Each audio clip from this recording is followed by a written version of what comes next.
Hey, yo, what up, everybody? It's your boy Evan, one half of MF Pearl. We got the other half of MF sitting behind the camera, making sure that we rolling. We got David sitting back there. Hey everyone. But today he doesn't have his own mic. We only got three. We're gonna come up. Disclaimer. Live at MFHQ is in fact not recorded live. It's actually a pre-recorded program. This episode contains sexually explicit content, so feel free to do what you wish with that information. If you could be so kind of like, follow, and subscribe for me. We go a very long way. New episodes every Wednesday. Now back to the show. We'll have more soon, but he doesn't have his own mic today because this is the first one. It's the first episode of the year, so shout out to that.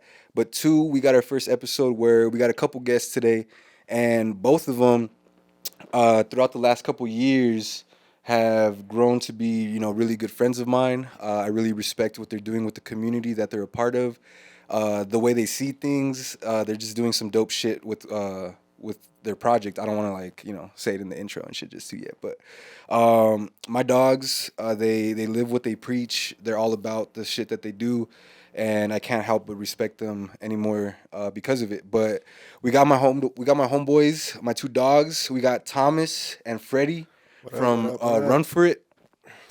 Now, just a little quick intro. Run For It is a social club that likes to run. And they've been at it for a while, but I do want to ask you guys, when exactly did the Run For It project start? First of all, thank you for that wonderful intro. Yeah, okay. I think it goes both ways. We respect what you guys are doing, what you've been doing. So it's just a meeting of the minds, man. We feel the same way about you guys and all the things you have going on, bro. So I think we got to acknowledge that, of course. Appreciate it, brother. But I'll let Fred kind of take the intro since it's only right. Fred was the founder. Before that, how are you guys doing? You guys good, Freddy? You good, Freddy? I'm good, baby. You good, Tom? Bro, I got some good water here. Yeah. My bad. Bro. Housekeeping, our house manners and all that. Ah, man, how are you doing? Been great, brother. Been great this year. This year's been awesome.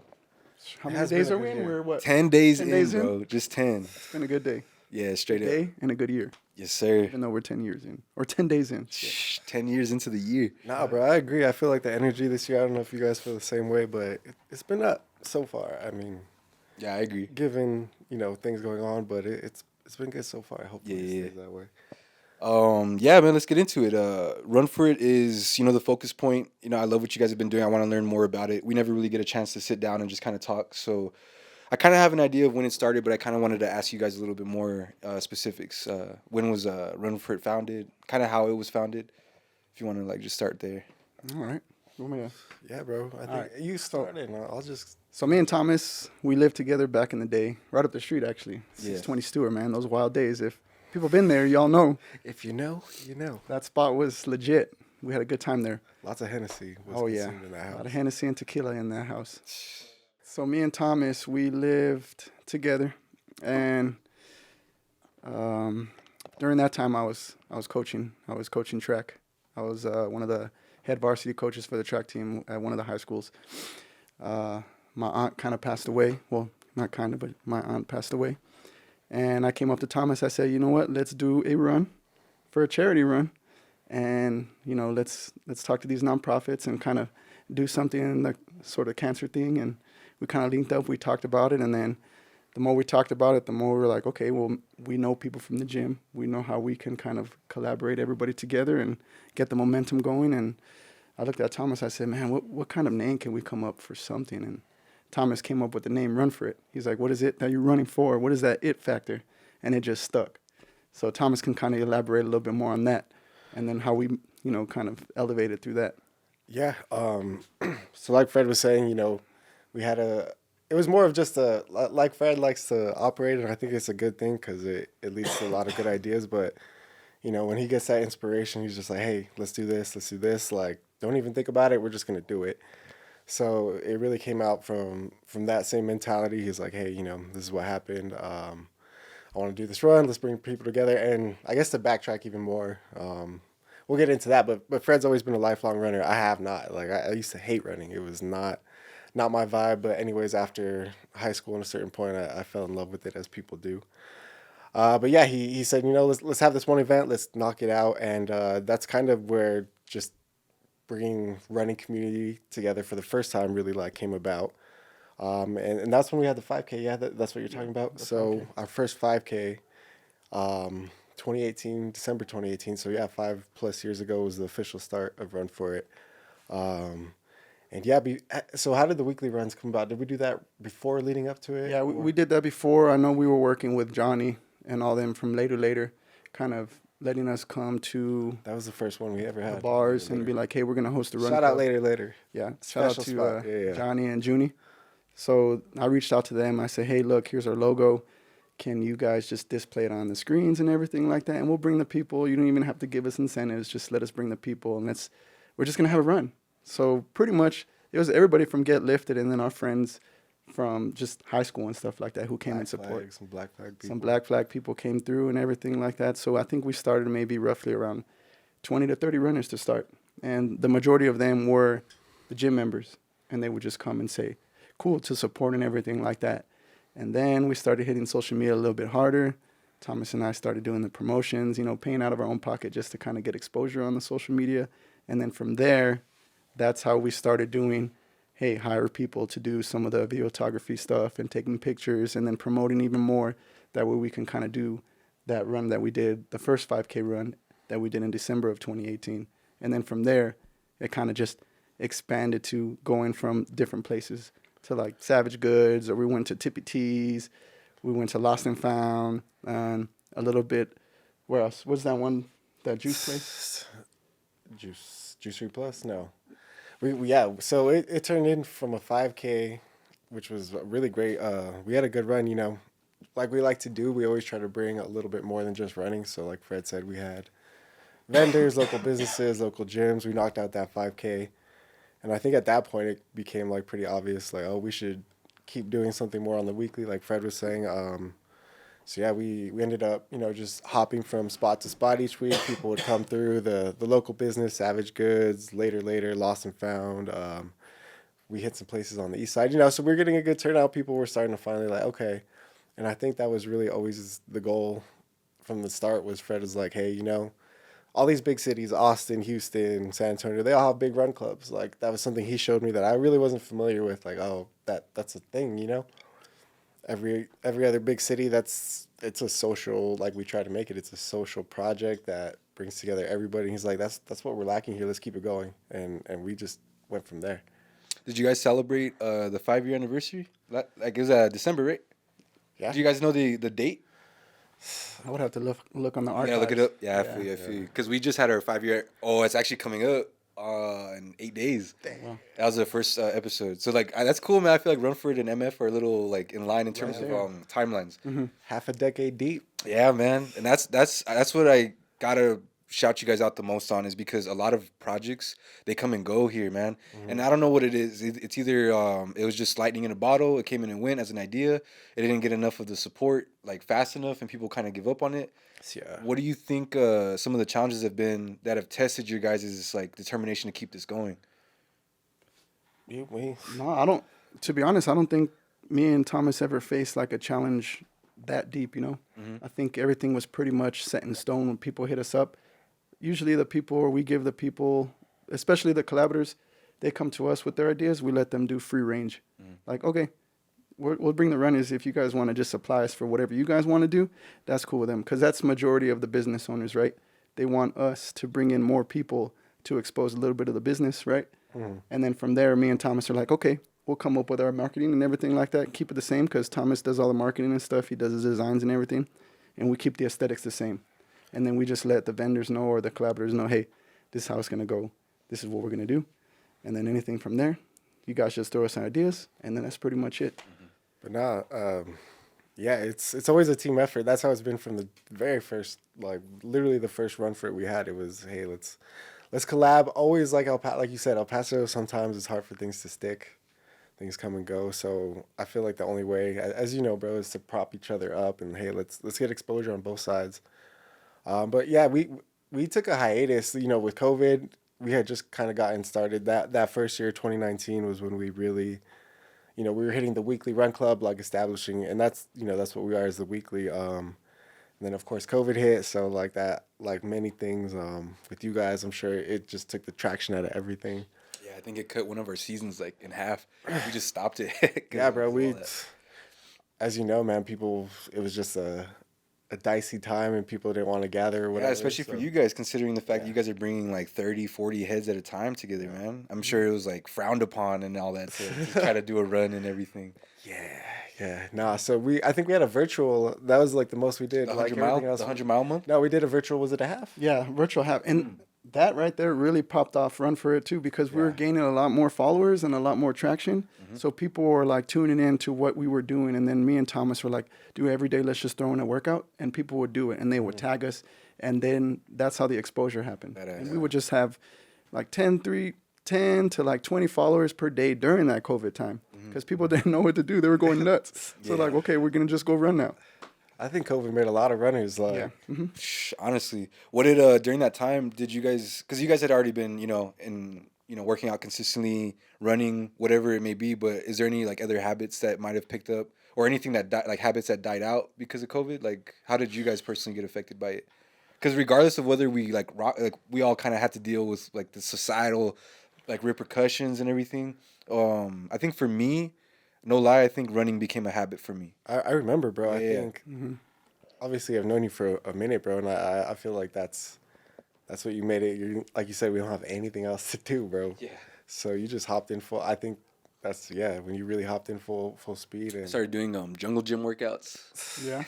You know what I mean?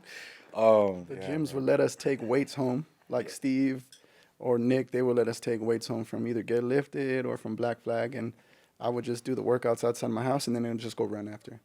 And that's the majority of the things that we were doing during COVID. That's pretty much what everybody was doing. That's all we saw on the stories was people working out, which was badass. And I was like, man, okay, Thomas, let's just throw some workouts in on the Run For It page, and then let's give incentives for people. And I remember just linking up with Tom and say, all right, let's do the virtual. And then whoever gets the most mileage in that virtual, then we'll give them instead of like gift cards. And then that's how we started networking. Forgot her name. Sorry. But she reached out to us through the Instagram page. She's like, hey, you guys are doing the virtual run. Let me create a spreadsheet for you guys on Outlook. And that spreadsheet, anybody can edit it. So you can go in there and you can edit how many miles, and it adds up the total miles and the end of it. So everybody was competing, bro, and it was so cool to see. Man, I did that one. I think you're talking about the 100-mile. Yeah. I did that one, and I thought I was killing it, like personally. And then I checked out that list, and I saw Blank Space. He was they were at like 160, 70 or something like that, man. I was like, shit. But that's where I didn't meet you guys through that, but I think that was like one of the first big projects that you guys had did right when I first I met you first. Yeah. I had just hit you because shout out to the branding then, man, because like the branding is what caught my eye. It's like it didn't look rinky dink, you know what I mean? It's really easy to pop up It was kind of rinky dink. Nah, bro. I loved the first iteration of your guys' brand, like this brand right here. I loved it, bro. It was slick. And I love the way you guys have just been growing it as well. I love the names of the events. The block is hot. I know you named that one. That's all Thomas right there. Yeah, and you guys have a really good image. And then, how do you guys describe the yin and yang? If you're the marketing, are you do you consider yourself just complete structure, connections? What's the? I would say I'm more of the social guy. Okay. I'm just gonna reach out to y'all. Yeah, bro. That's it. And then when it comes to like networking, I think Fred's always been good with people, man. Yeah. Like, I'll just be like, hey man, like what's up? Okay. And not to nag, but like in a professional, like, what's up, man? Like, if you want to do it, let's do it. And then they agree on it, whatever. And then I run it through Thomas, and Thomas is like, all right, here's the structure part. And then Thomas breaks it down. And then with Thomas's structure, it helps me kind of stay calm, dude, because I have ADHD and I go straight to it, bro. Yeah. Without even thinking, I'm like, yes. Yeah, man. You guys need that dynamic. I think it really is a perfect yin and yang, bro. Because like I said, this is Freddy's child. Like, it was his first idea. Hey, we got to bring the running club here. Let's bring the scene up in general. But yeah, I feel like what we try to do really more than anything is make people feel welcome. And Freddy's always been like I said, sometimes I'm more the introvert. Like, Freddy can make friends with anyone, so he makes everyone feel welcome. And I just try to like, cause again, like you said, he'll be like, hey, if it's up to me, I'm going to throw this out there. And it's not a bad thing, cause in the age of social media and everything, that's how we got started. He's like, hey, let's just put it out there. I'm more of like, oh, we should try to do it this way, or like think about it.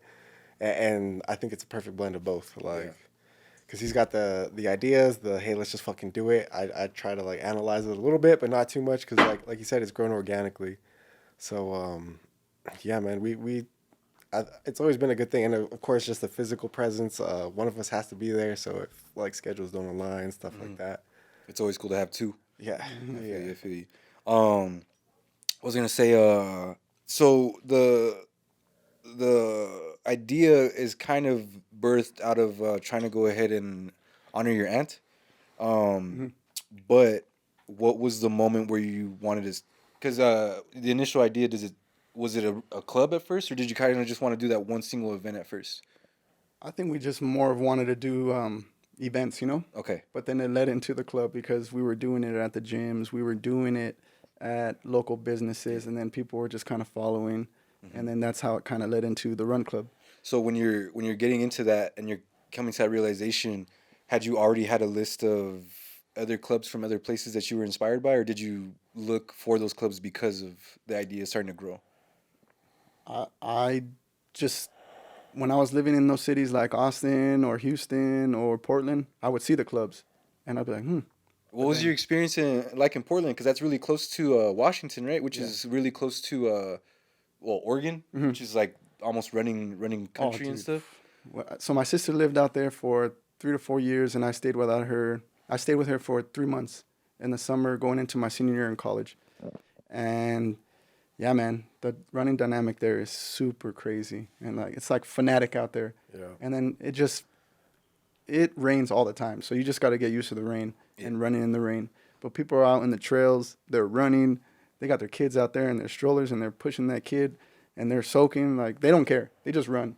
So that just really inspired me. And then I saw the run clubs that they had downtown that I was a part of, and then I would go on Tuesdays or Wednesday nights and run with those people. We'll do track workouts, and that's how I kind of saw the dynamic grow. Yeah.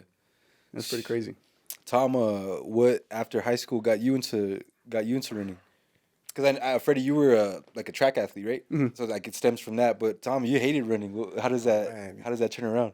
A lot of us do at first. Yeah, I feel like that's again like the overall theme of our club, and what we try to welcome is like, hey, you may not think you're a runner. That's just the general like thought behind it. Oh man, that's the hardest thing to do. People rather lift weights, do yoga, stuff like that.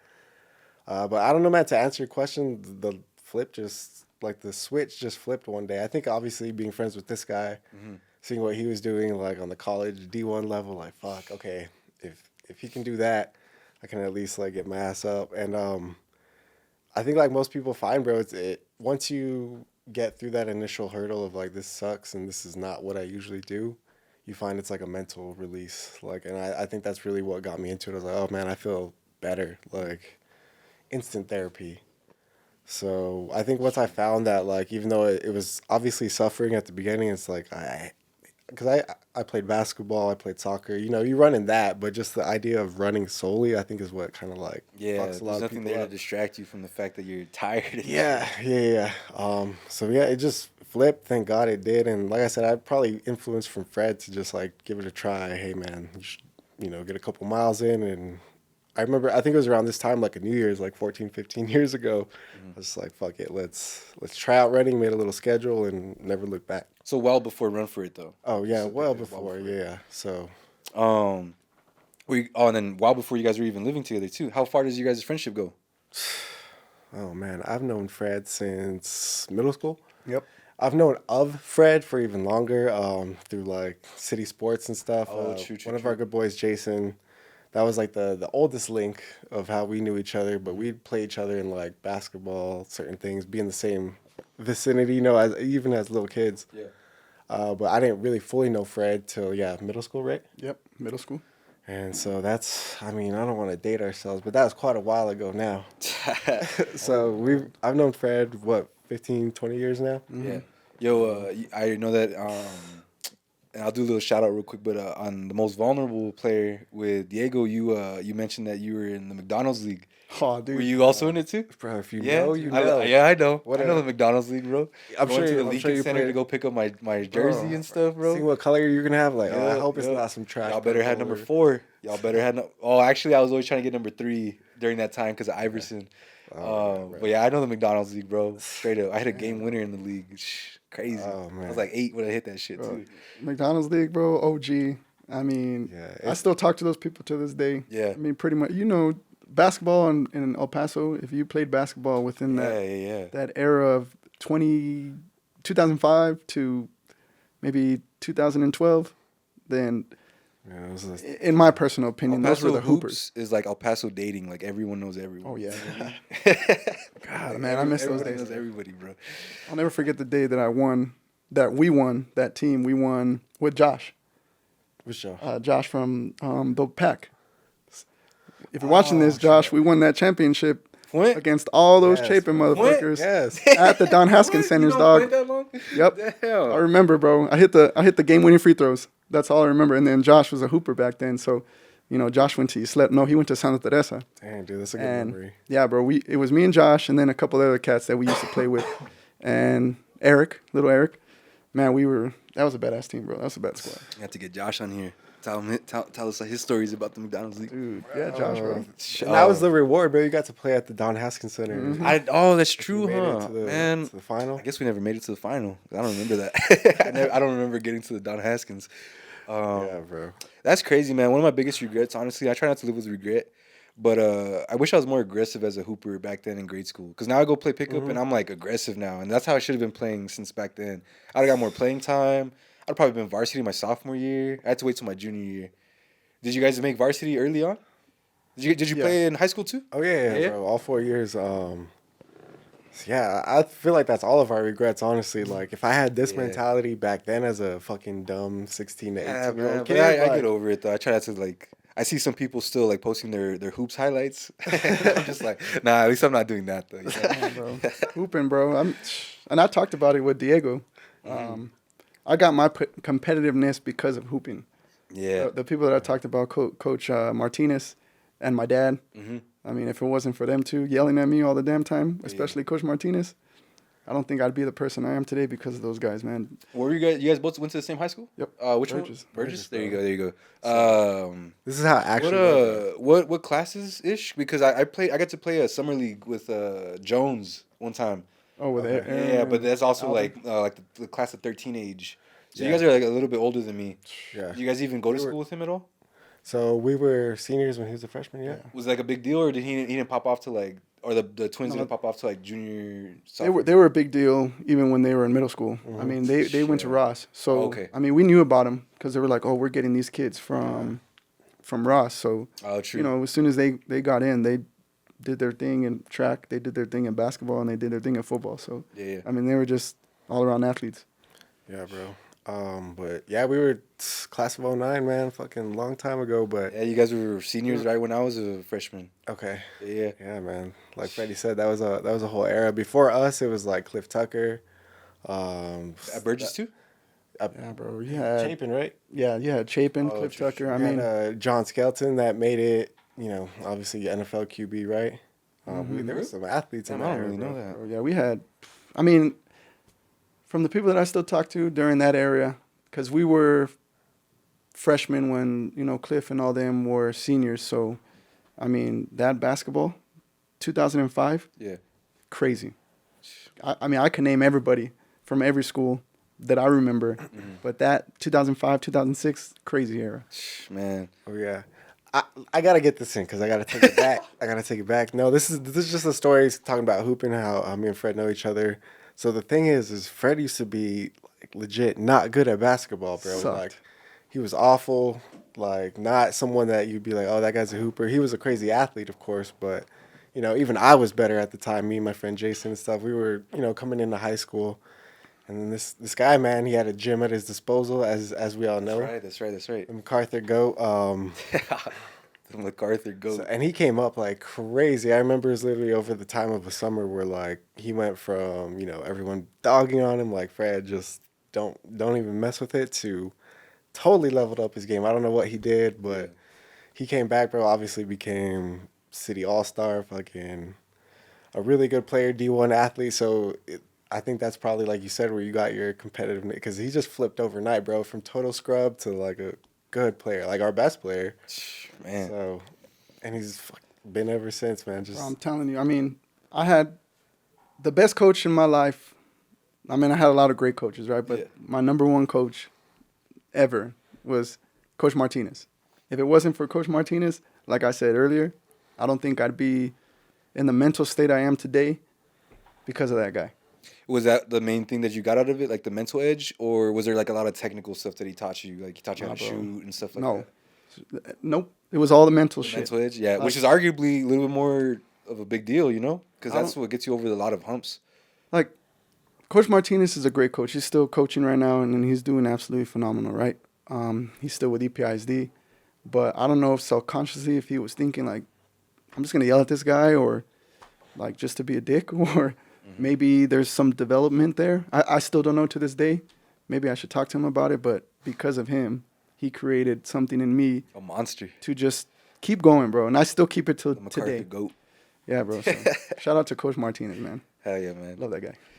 Yo, Tom, with all the branding and stuff, do you feel like you pull a lot of your ideas and like aesthetic from like hoops culture at all, or where do you really get your inspiration from? That's a good question, man. Honestly, like I said, from day one, we've kind of just been, by no means do I consider myself like a marketer. Or, Yeah, but you got a vision though, yeah, we got a and you've vision. been really like consistent with it too. Yeah, I mean, I try, bro.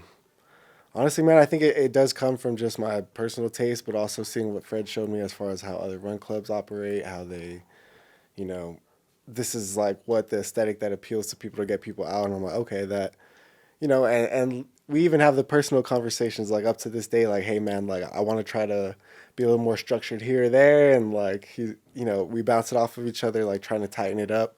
Because as you know, bro, it's everything in this era is about branding, like how you get it out, even if you don't want to, like, because I'm a little more reserved. I'm like, nah, like let's do it this way, and like Fred's like, nah, let's fire off the hip, let's do it this way. So I don't know, man. We've always just had even when we lived back with each other back in the day, we always just have like a pretty good flow and cohesion where we don't have to like actually spell everything out. We just kind of like, hey, this is good, let's roll with it.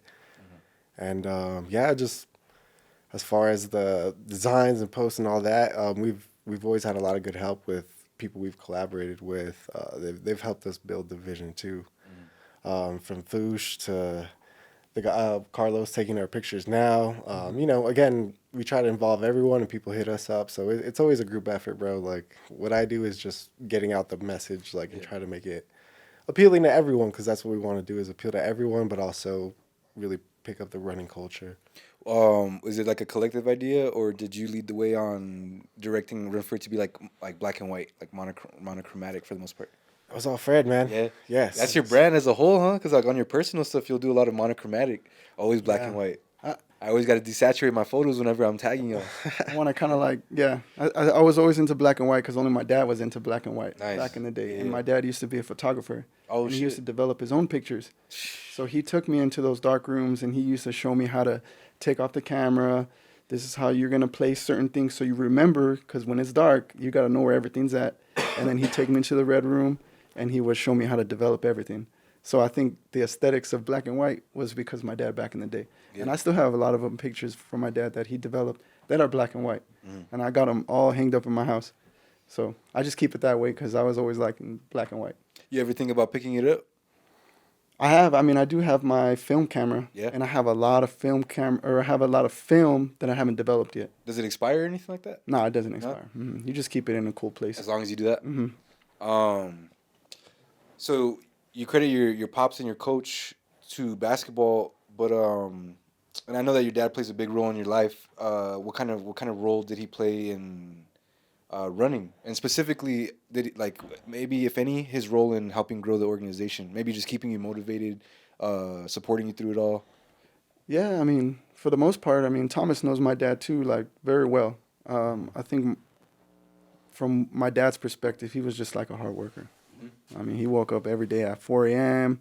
and he would just go straight to work because we lived literally 5 feet away from work, 5 feet away from school. So I would see my dad's work ethic and I kind of just translated it over to what I do on a daily life. And then when I feel lazy or when I feel tired or, when I start to get down on myself, I just think of my dad and then I'm pushing through it. I'm like, all right, let's go. Come on. Because my dad used to do this shit every day. Yeah. So I got to do this every day, even if I'm tired. So, he kind of just, everything I did, he was like, just make sure you do it at 100%. Make sure you do it wholehearted and make sure you do it for the right thing. Did you say those are the biggest lessons that you take from that? Oh yeah. That helps you lead an intentional life. And if you don't mind me asking, because for extra context, your dad had passed away a little bit towards the end of this past year. What was sort of kind of how you got out of the mud out of that, man? I'm sure that was a really hard thing for you to take in, but you know, like you got to go ahead and obviously find your way out of that dark. So, what was sort of your process through that? Well, I think the conversations that we had leading up to, my dad passing. Before my dad was kind of deteriorating a little bit because of the illness, we would talk with each other at the hospital and just kind of reminisce on old things like that. So I always refer back to one specific conversation that, I won't get too much into detail with, but he said a lot of things to me that still stick with me, obviously, till today, right? I wake up in the morning, I think about that, and I just make sure that I follow through with it. And I can't be a hypocrite to what his word is. So that's what kind of helps me every day, going into work, going into working out, or doing whatever I need to do to kind of succeed, right? Kind of cliche the thing to say, but that's how it helps me motivate myself every day. Yeah. But to get out the mud with it, just that conversation, man. Like I said, it was a long conversation. I don't want to get too much detailed into it, but that's what kind of helped me go through that time of my life where, passed away, and then helps me mindset every day. The ultra that you had ran, how was that? Was your dad a big part of that for you signing up for that? Yeah. Oh yeah. Well, mentally, yes. Leading up to it, it was just more of a spontaneous thing because I was already putting in a lot of miles for absolutely no reason until I met Daniel. Shout out to Daniel, and then shout out to the run club, right? Because Struck Daniel? No, Daniel Kugler. Okay. The trail runner. Okay, got you. So shout out to Daniel. Obviously shout out to the brand, right? Run for it. Like how me and Thomas kind of stated earlier, networking. When I met Daniel, I was like, oh, this guy legit, right? Comes in, fucking good looking dude, shirt off. I'm like, God, man, these fucking runners coming in with their shirts off and shit, looking all good. Yeah, that awesome swag. Yeah, and I was just like, man, this guy's cool. And I remember the first time he came, Thomas, and we did that circuit run there at the park. Okay. And I was kind of like talking shit because he came in, he kind of looked around, and he's like, hey, man, I'm sorry, I got to go, though. And then he just took off without saying anything. And I took that Thomas. I was like, man, what the fuck? Like, I guess he didn't like it. And then he came the next week, and he was just like, hey, so super sweet. Like, I'm sorry, man.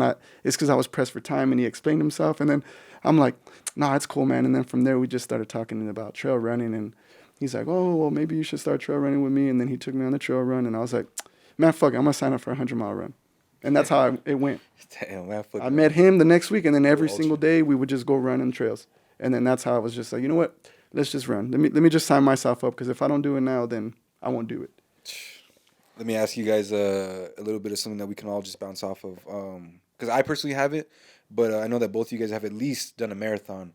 So what is that like training process like for you guys structure wise? Are you guys doing like one long run a week for that? Like from what you guys remember, how do you guys train for long distance races like this? Or how have you approached it? Well, first, you, me? Because I think we have different approaches. He's a little more structured. I'm just like, fucking go with the flow. I think I'll say something that'll shock a lot of people. I have never ran a legit marathon. It's just all been like off? It's always been half marathons. I never ran like a marathon, just a half. 26.2. Yeah, I never ran 26.2. I've always just ran half marathons, 13.1. Okay. The only legit half marathon or marathon that I did was the ultra. Damn. Okay, so you've done it. I've done it. Yeah. And you almost did 2 of them. Yeah. You made it to what? 40? 40, bro. God damn. I don't know. I got hurt, man. Fuck. So wait, hold on. Explain this to me. You almost popped your, like you almost tore it, or what happened? So it was my. Be like in crutches right now or something like that. It was my soleus, which is my calf muscle, that popped. That was it. I thought it was my Achilles. Okay. But it was the muscle of my calf leading into your Achilles, right? And I thought that I didn't tear it because I tore my left one before, and I know how that feels. But this side, it felt a little different. And I tried to keep going, but my body wouldn't allow me. And yeah, I just told Danny, I was like, I got to cut it, man. As much as it hurt me, I was like, I mean, there's no way. Who joined you out there? Just you and Daniel? Yeah. And like, just you two? Daniel was kind of my pacer. He took his bike out there. Oh, okay. And he was kind of like pacing me a little bit. And he was with us, the leaders in the front for the first like 30 miles until I heard it. But that's the thing about networking, going back into that fucking Daniel, dude. I legit told him, I said, you know what? I just need somebody to come with me. He's like, I'll go with you. I was like, cool, let's go. And we became best friends ever since. Yeah, hell yeah, badass. But Yo, so you were able to like work out right after, or did you wait a week or two? I waited a week or two. Okay. And Was then it just sore or what? it was just sore. And then I You went didn't to have go. to like repair anything like that? No, I went to go get checked up with my doctor, and he's just like, honestly, he's like, there's no fixing, there's no repair that you can do to prevent an Achilles tear again.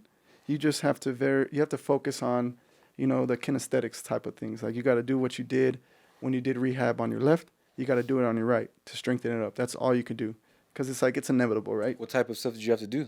Just Calf raises or something? So calf raises were one of the big things. Stretching was one of the big things, and ankle mobility were one of the big things. Pretty much anything mobility from these extremities. That's what my doctor kind of recommended. But the big thing. He was just like, "Hey man, happens to everybody." I was like, "Look at Kobe. Nobody thought that shit was gonna happen, and guess what? Fucking Kobe tore his Achilles, right? KD, they tore their Achilles.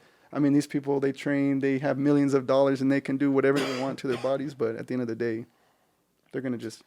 Yeah. Sucks. I've always felt like when you initially tore your Achilles, I think it's just because of the volume. Like, Yeah. you've ran thousands and thousands of miles, bro. Like, It's not always like an incorrect form or Yeah, anything like that. It's yeah. just, yeah. it eventually wears. But back to your question, bro. As far as I think you said for a full marathon, like how do we train for that?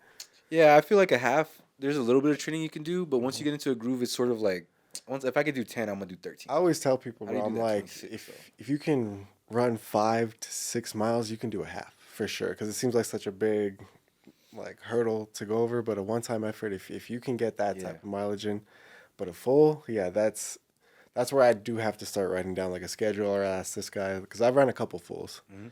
One which let me tell you guys a crazy story. So the last full I ran in 2022, I was breaking down. I hit the wall like around mile 1920. And shout out to Groove. I always tell people I would not have finished this race if it wasn't for you, bro. So lives close on the route. I was breaking down mile 1920. The worst cramps of my life, bro. Cramps like rock hard. Groove comes through on his bike with the goods, bro. Nah, I was on the bike. I just walked back. Oh, to no, some bananas. that was Hector on the bike. Oh, my bad. Hector, yeah, Hector yeah. came through too. Yeah, yeah. So At Groove- the end of us got it there, right? Yeah, at the end of us got it there. And I just asked him too. I was like, "Yo, where you coming from?" He's like, "Oh, I already finished the half." And I was just like, "Oh shit, Tom's over here in the dark right here." Oh, bro, it was the dark. Yeah, So dude, Groove straight comes up. through with bananas, like Motivation, all that, bro. Like, because I was legit walking at that point. I was like, nah, I can't function anymore. So if you had not brought that potassium, I would not have finished that race. Man, I wish I had like some salt pills, bro. That would have been fire. I just didn't know what I didn't see a salt pill until like 2 days ago on an Instagram reel. Okay. Somebody was like, they took goos and salt pills throughout their marathon. And I was trying to supplement because I cramp really easily. But yeah, had you not come through, not finishing that You do race. cramp easy, bro. We were at the pack, and you started dying on them GHD citadels. My salt levels, bro. I don't know. I need to start fucking getting that See, up. if you were in one of those third world countries, you'd be having like a big goiter right now because of your lack of sodium. Yeah, bro. You know what I'm saying? Thankfully not, but yeah, man. You saved me on that. But back to what we were saying, yeah, the full is a different beast. You got to train for that. As Freddy knows, he's ran one, but it's a half is a lot more doable, a lot more you can just pick up and kind of will yourself through it. But yeah, I'm a little more unstructured. I'm like, okay, I'm gonna run 2 to 3 times a week, a long run. Freddy has really good programming. Like, hey, let's do some interval work, some track work. Get your mileage. You should be at this percentage of output, and that's good to have too, bro. Yeah. Again, yin and yang. Like I'm a little more free. Like, hey, let's just get the miles in. Let's build slowly over 6 weeks, 2 months before a half, and or you could do it the very like, hey, I think you're sending Denny some stuff right now, right? Yeah, I made Danny a 8-week program. He's Mm-hmm. got some. But that stuff includes like some sprinting too, right? Like you Yeah. also have like some So 800 meter like intervals. like It's not a Thomas was sprint, kind of but you're explaining, going faster, you know? how he was explaining is marathon training, you got to put in a lot of miles, weekly mileage, right? Half marathon is a lot more doable because your weekly mileage should be half or maybe a little bit, like almost close to your marathon training mileage, right? But you want to add more volume and speed work. That's the best way I can kind of describe it, right? Is that's the best way to train for a half is speed work and, you know, a good amount of mileage during the week. But I emphasis more on speed than mileage, to be honest, yeah. Just because the threshold for 13 miles is a lot more doable than that threshold for 26.2 miles. You're talking about that lactate? Yeah. Okay, yeah. Man, I didn't even know what that was until I felt it. How many? I felt it before I knew about it. Speaking of halves, I know you're a connoisseur yourself. Yeah, How yeah. many halves have you done? 2. Okay. And both of them unofficial, like just Okay. on my own time. Okay. One with David, and then one on my own. That one was lonely, man. Yeah, the one with David was lonely too because he just flew right by. But I did that one off of a hangover, like 2 hours of sleep, and my time was like 3 hours and 30 minutes. I ran the second one, and it was like 3 hours and 20 minutes on the first one, and like 2.5 hours on the second. Okay. So I want to do the one in February, and I want to try to get under 2. I think I can, man. I did a 9.4 15K, and I did it in like an hour 23. Started doing the Right math, there. and I was like, I just need 3.7 miles left.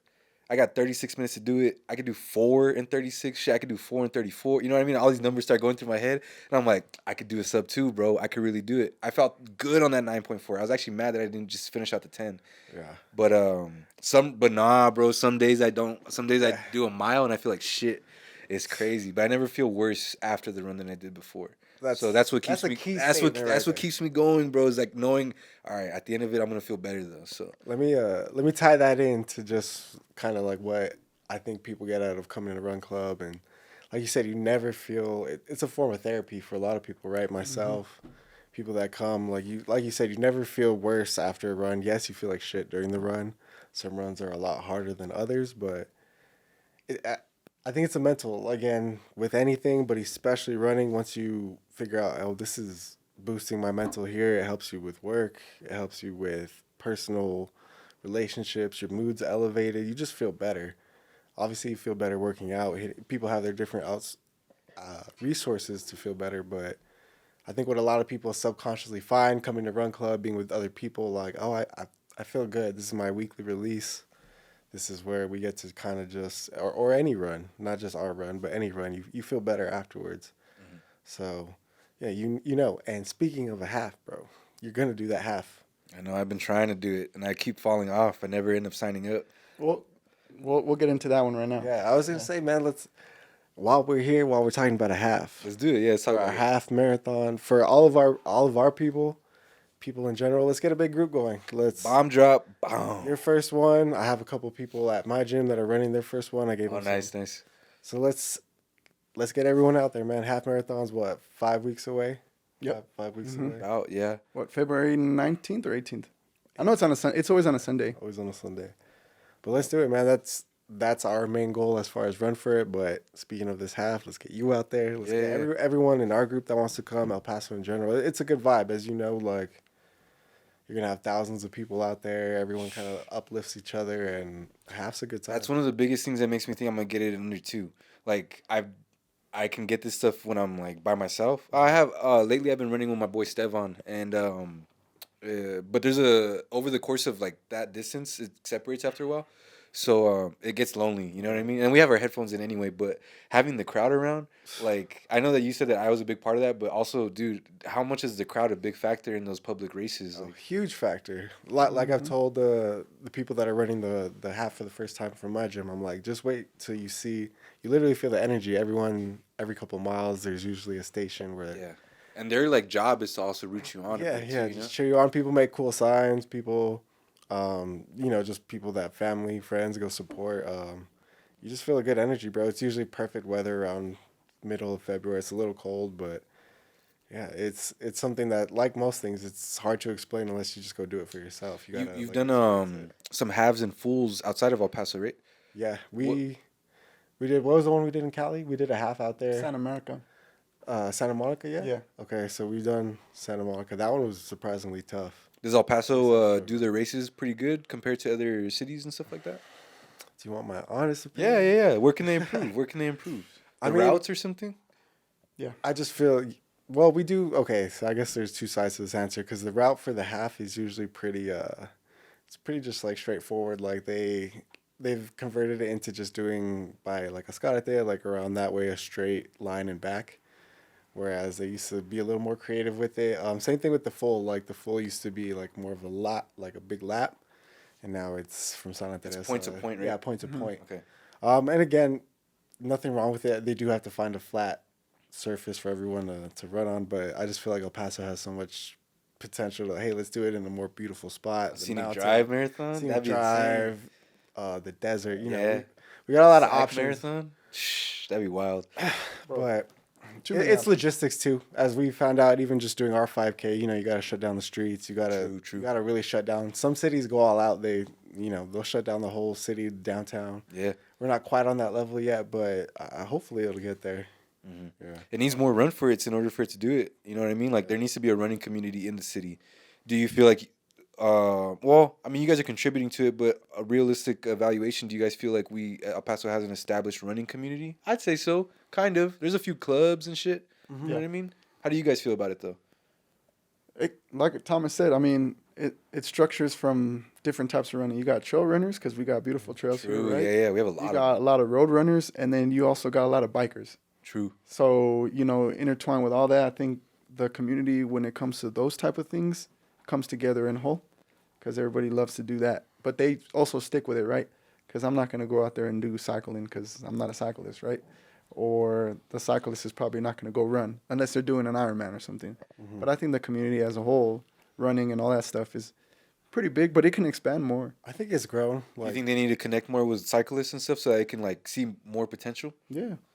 I feel like overall El Paso as a whole like has come up on the fitness level. Like we're notorious. Yeah, but a lot of too many people be trying to just juice up and like lift big weights and shit. Yeah. They're not really trying to be functional or anything like that. Yeah, I feel like El Paso's more of a aesthetic. Like I'm gonna hit the gym and get buff as fuck. I'll tell you what, like, the functionality part of it is the part that I agree with you. That it's like, it's improving. I see a lot more people not worried about lifting so much weight. It's like, for what? When are you ever going to lift that in real life, Yeah, no, exactly. Not to be a hater or anything like that. No, but the scene here's definitely on the come up. I'd like to think we're a big part of that. Oh, I would say you guys are the trailblazers behind it, honestly. There's other run groups. Shout out Diamond Lung Endurance. Shout out Yeah. Weekend LSD, our other homie. Bardo. Slightly off running. Slightly Sorry, off man, running, Mike. bro. You guys ever rock with Tempranito from Juarez? You seen him? I spoke to him on the Run For It page. He Oh, hit yeah? me up and he was talking about maybe doing possible collab and stuff like True. that. So in the near future, we're probably gonna work with them. Hell yeah. Yeah, so it's on the come up, and I feel like just the general population is running's. Me and Fred have talked about this. I feel like it's a little more trendy right now, even if that's a good or a bad thing. With like the fashion aesthetic, the just sense of community, or like as I hate to say it, but we know it's true. Like the social media of it, like hey, like Look at me, I'm running. look at me, I'm running. Yeah, Hey. which again, it's a good and a bad thing. Like that brings more people out. They try something they're uncomfortable with, and they end up liking it. Like, and I feel like that's just in general, like the last couple of years really taken off here, and we'll take it. Yeah. Even if it's a trend, like it's something that sticks with people once they like, hey, this is actually of benefit to me. During your guys' events, do you guys do your very best to try to talk to everybody that shows up? Or do you think just naturally, I miss like half these dudes. There's so many, I couldn't talk to all of them. I was looking right at you. I knew you're the one that was I gonna think talk that's to me, dog. I'd go up to everybody and I'm like, what's up? Like, how you doing? How's everything going? Like, how do you like the run club? Like, when I see new faces at the run club, I always like, hey, what's up? My name's Freddy. We do the organization. That's my buddy Thomas over there. Yeah. And Thomas is talking to those people. But I make sure that I introduce Thomas too, even though he's talking to those people. Yeah. But that's just me. I've always been a social person. So I just go up to people, even though if I don't know you, I feel like I've known you forever. Well, I want to make it seem that way. It might be hard to gauge, but when you're talking to everyone, how many people are you talking to that are like first? I mean, they probably ran before once in their life, but like, how many people are first time runners in the sense that it's not a habit for them? And then what do you think's the ratio of new runners and like experienced runners?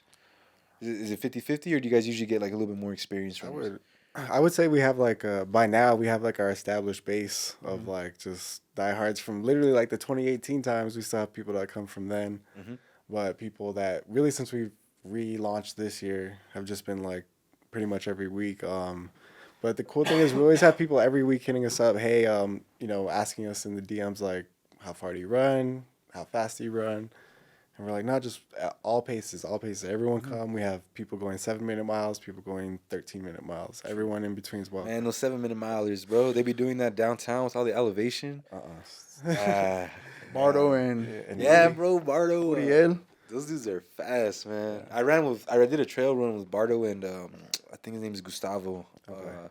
And man, they kept complimenting me, saying I was doing good. I'm like, nah, I know you motherfuckers are slowing down for me, bro. I almost rolled my ankle too on that trail run, and one of them was behind me when he saw it, and he pointed it out. And I was just thinking, I played enough basketball. Like, I know what a real twisted ankle is. You know what I mean? Like, I was able to get it before it actually like went too far. Right. So like, I've popped and hopped up off of like so many rolled ankles in my life. I'm straight. Like you said, basketball really gets your ankle awareness up. Oh, God. It helps me with running too. When I like roll it, I'm like, that should have been a severe injury, but thankfully for basketball. Yeah, hoops, man, hoop dreams. Yeah. Shout out to the hardwood, baby. Yeah. Man, I wish you showed up to some of the games Tom and I played at was it Cosmos? Oh man, that's twisted ankles right there, bro. All the cracks and the cracks, bro. The earthquake cracks in the court. But back to what you're saying, bro. Yeah, we've had a lot of new people too. Every week we started asking now, like, hey, who's the first time? Like you said, Freddy likes to make people feel comfortable, which is good because you got to in something like this. Yeah. Otherwise, they're gonna not like it and not come back next week, and then they might not even do it themselves for themselves. Yeah, and like we've said, what's become the tagline is it really is like a social thing. Like, yes, we're running, yes, we're trying to better ourselves, but the sense of community, man. There's not a lot of what you call like the third place. I was reading this somewhere, but everyone has their three places, or usually it's just two: home, work, home, work. You gotta have like that third place outside of like home and work and the gym. Like, what's your alternative? And I think that's what we've tried to create. Like, hey, that's something else where I go, where a lot of other people go. Yeah, it's physically tough, but I think people enjoy it. I hope they do, and that's really what it's more about than the running or the social media, whatever it is. Yeah, especially if you run every day, it's like at least on Saturday you could just maybe relax a bit and just make it more of a. I'm talking to my homie right now while we push miles in. Trust, there's some times and conversations where like, should we make this 5 miles, 6 miles? Like, which some of our runners, you could do that. But it's, again, more about just like, hey, let's get something that a lot of people can do, whether you're going super fast, super slow, like, and you can do your own running outside of it, but let's just gather up at least once a week. Yeah, is that what keeps you guys from doing like maybe a trail run? You guys ever thought of, partnering up with maybe Kugler or something like that? Yeah, we talked about it. I mean, I would like I know Thomas is cooking up with something to do on Sundays. True, Sunday service. Yeah, so, he's got his ideas and that. And then for me, I mean, I've always thought about maybe doing maybe a weekday trail run or maybe switch it up and do a Saturday trail run. Yeah. It just depends. I think for you guys, because of how big the group is, you might have to, for trails, maybe wait a little bit till the sun's out longer. Yeah. Because, like, not everyone's got a headlamp. You know what I mean? It might sketch some people out. Because I've seen Sessions and even Bardo will do some nighttime trail runs. Mm-hmm. But I know that's not for everyone. It's not for the faint of heart. You know what I mean? Yeah. Even I was like, I need a headlamp for that shit. But then I was telling Mad Mike at Viejo that, and he was like, I got an extra one. And I was like, damn, can't get out of this one. Can't get out of this nighttime. Shout out Viejo, man. They've been there since day one for us. Bro. Yeah, dude. Since you guys linked up at Get Lifted, like he was in the van and all that shit there at that time. Even before that, dude. Yeah, before Viejo had a storefront, before they were like some of our very first collaborators, bro. So it's been cool to see how they come up, and again, we help each other out, man. We bring people in, they bring us more runners, people that just it's a cool thing, man. Shout out those guys, bro. Yeah, shout out. They sponsor Midnight as well. And then we had some leftover cold brews, and I'm not really a cold brew guy, but I had some, and I was like, yo, I fuck with this shit heavy. I love the horchata latte, and I'm not really like a coffee drinker, so like, but I popped open that one, and I was like, man, can't deny it. I need another one. I got another one. Shout out to Viejo, man. I mean, from day one, when me and Thomas first started talking to Jose and Monkey, the come up from where they had just like their little kiosk. And then they had the van, and then they had the storefront, and then now they have this storefront over here on Stanton. I mean, it was just level up. And then from day one, they stuck with us, and without a doubt, me and Thomas hit them up when we revamped this Run For It, and we were just like, hey, what about a run club on Saturday mornings at the new spot? Jose, yeah, dude, let's do it. And then, boom, just popped off pretty good. Yeah, man, I love Viejo. They're dope as fuck. And then just the aesthetic, they match you guys a bit. They're really monochromatic. Well, and I love that you guys are in line with that. Like the collaborators, well, at least with your regular one, which is Viejo, you guys are like in sync a little bit on that. They did, either naturally or indirectly. Well, they did that first. Like that was Jose's baby, right? He was the one that did black and white first. So I mean, I liked black and white. he likes black and white. I think we all just have like a similar. Yeah, we're just like, oh, okay. Oh yeah. Kept it. Not to say too much that it's intentional, but I think it's a really cool accidental what's the word alignment. Yeah. I think that's just dope because I love the monochromatic. It's not really my thing. I love to do some colors and stuff, but I mean that's just also like preference subjective stuff. I love to like consume all different sorts of styles of everything, but then I just like channel it into what I'm trying to do. Yeah. Like you said, bro, you know more than anybody. It's a fine line between like what do I like and like what am I trying to put out there. Like, you got to recognize public, that your like, platform's bigger than you at some point. Yeah, it becomes no, bigger than exactly. you, and you can't really just think about what you like. You got to think, man, how's this going to translate though to the community that I'm leading right now? Yeah. What are some things that you guys have maybe like held back on because of that? Longer runs, you said, but like also, is there anything else? I think not too much, man. Again, it boils down, at least for me, to social media. It's like, okay, we could, if it was like, let me give you this example. If it was up to like me, I'd be putting like some fucking music that I like, or like, you know what I'm saying?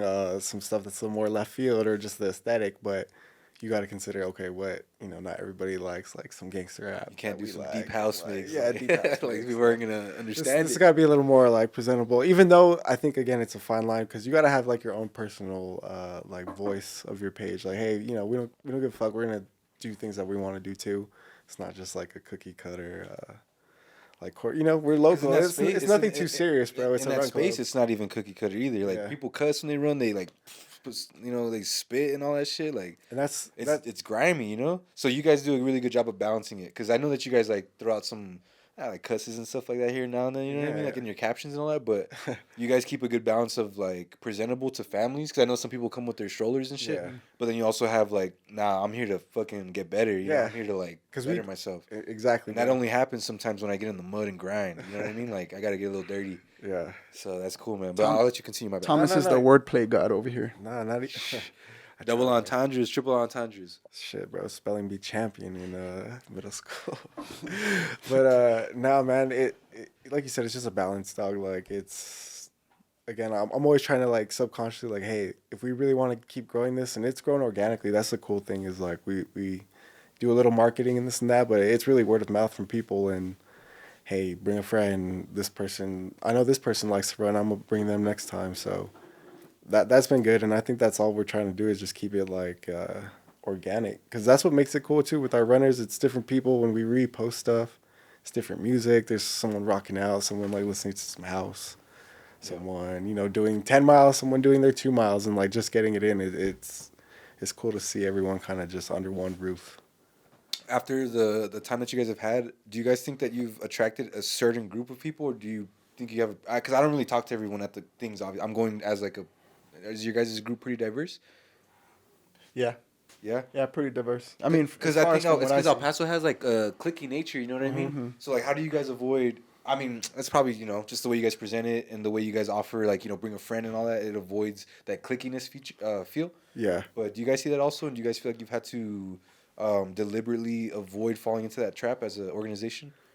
Nah, man. I mean, just like I was saying, I feel like everything, thank God, is just like organic with us. The people that come, people feel comfortable. Like that makes me the happiest when I see people say like, "Oh, I felt this is a good group of people," or "I had a good vibe, good times." Like we of course try to curate that, but it's always just the people that you people like you coming through. We have I would say we have our core group of people, like probably 18 to 30, like the main percentage of people are in there, but we have older people. We have like high school people come through. Anyone that's trying to run doesn't discriminate. But we always welcome everybody, man. I mean, families, people with strollers, people with the UTEP runner, the soccer players, bro. They be coming through too. They went to the NEEP one.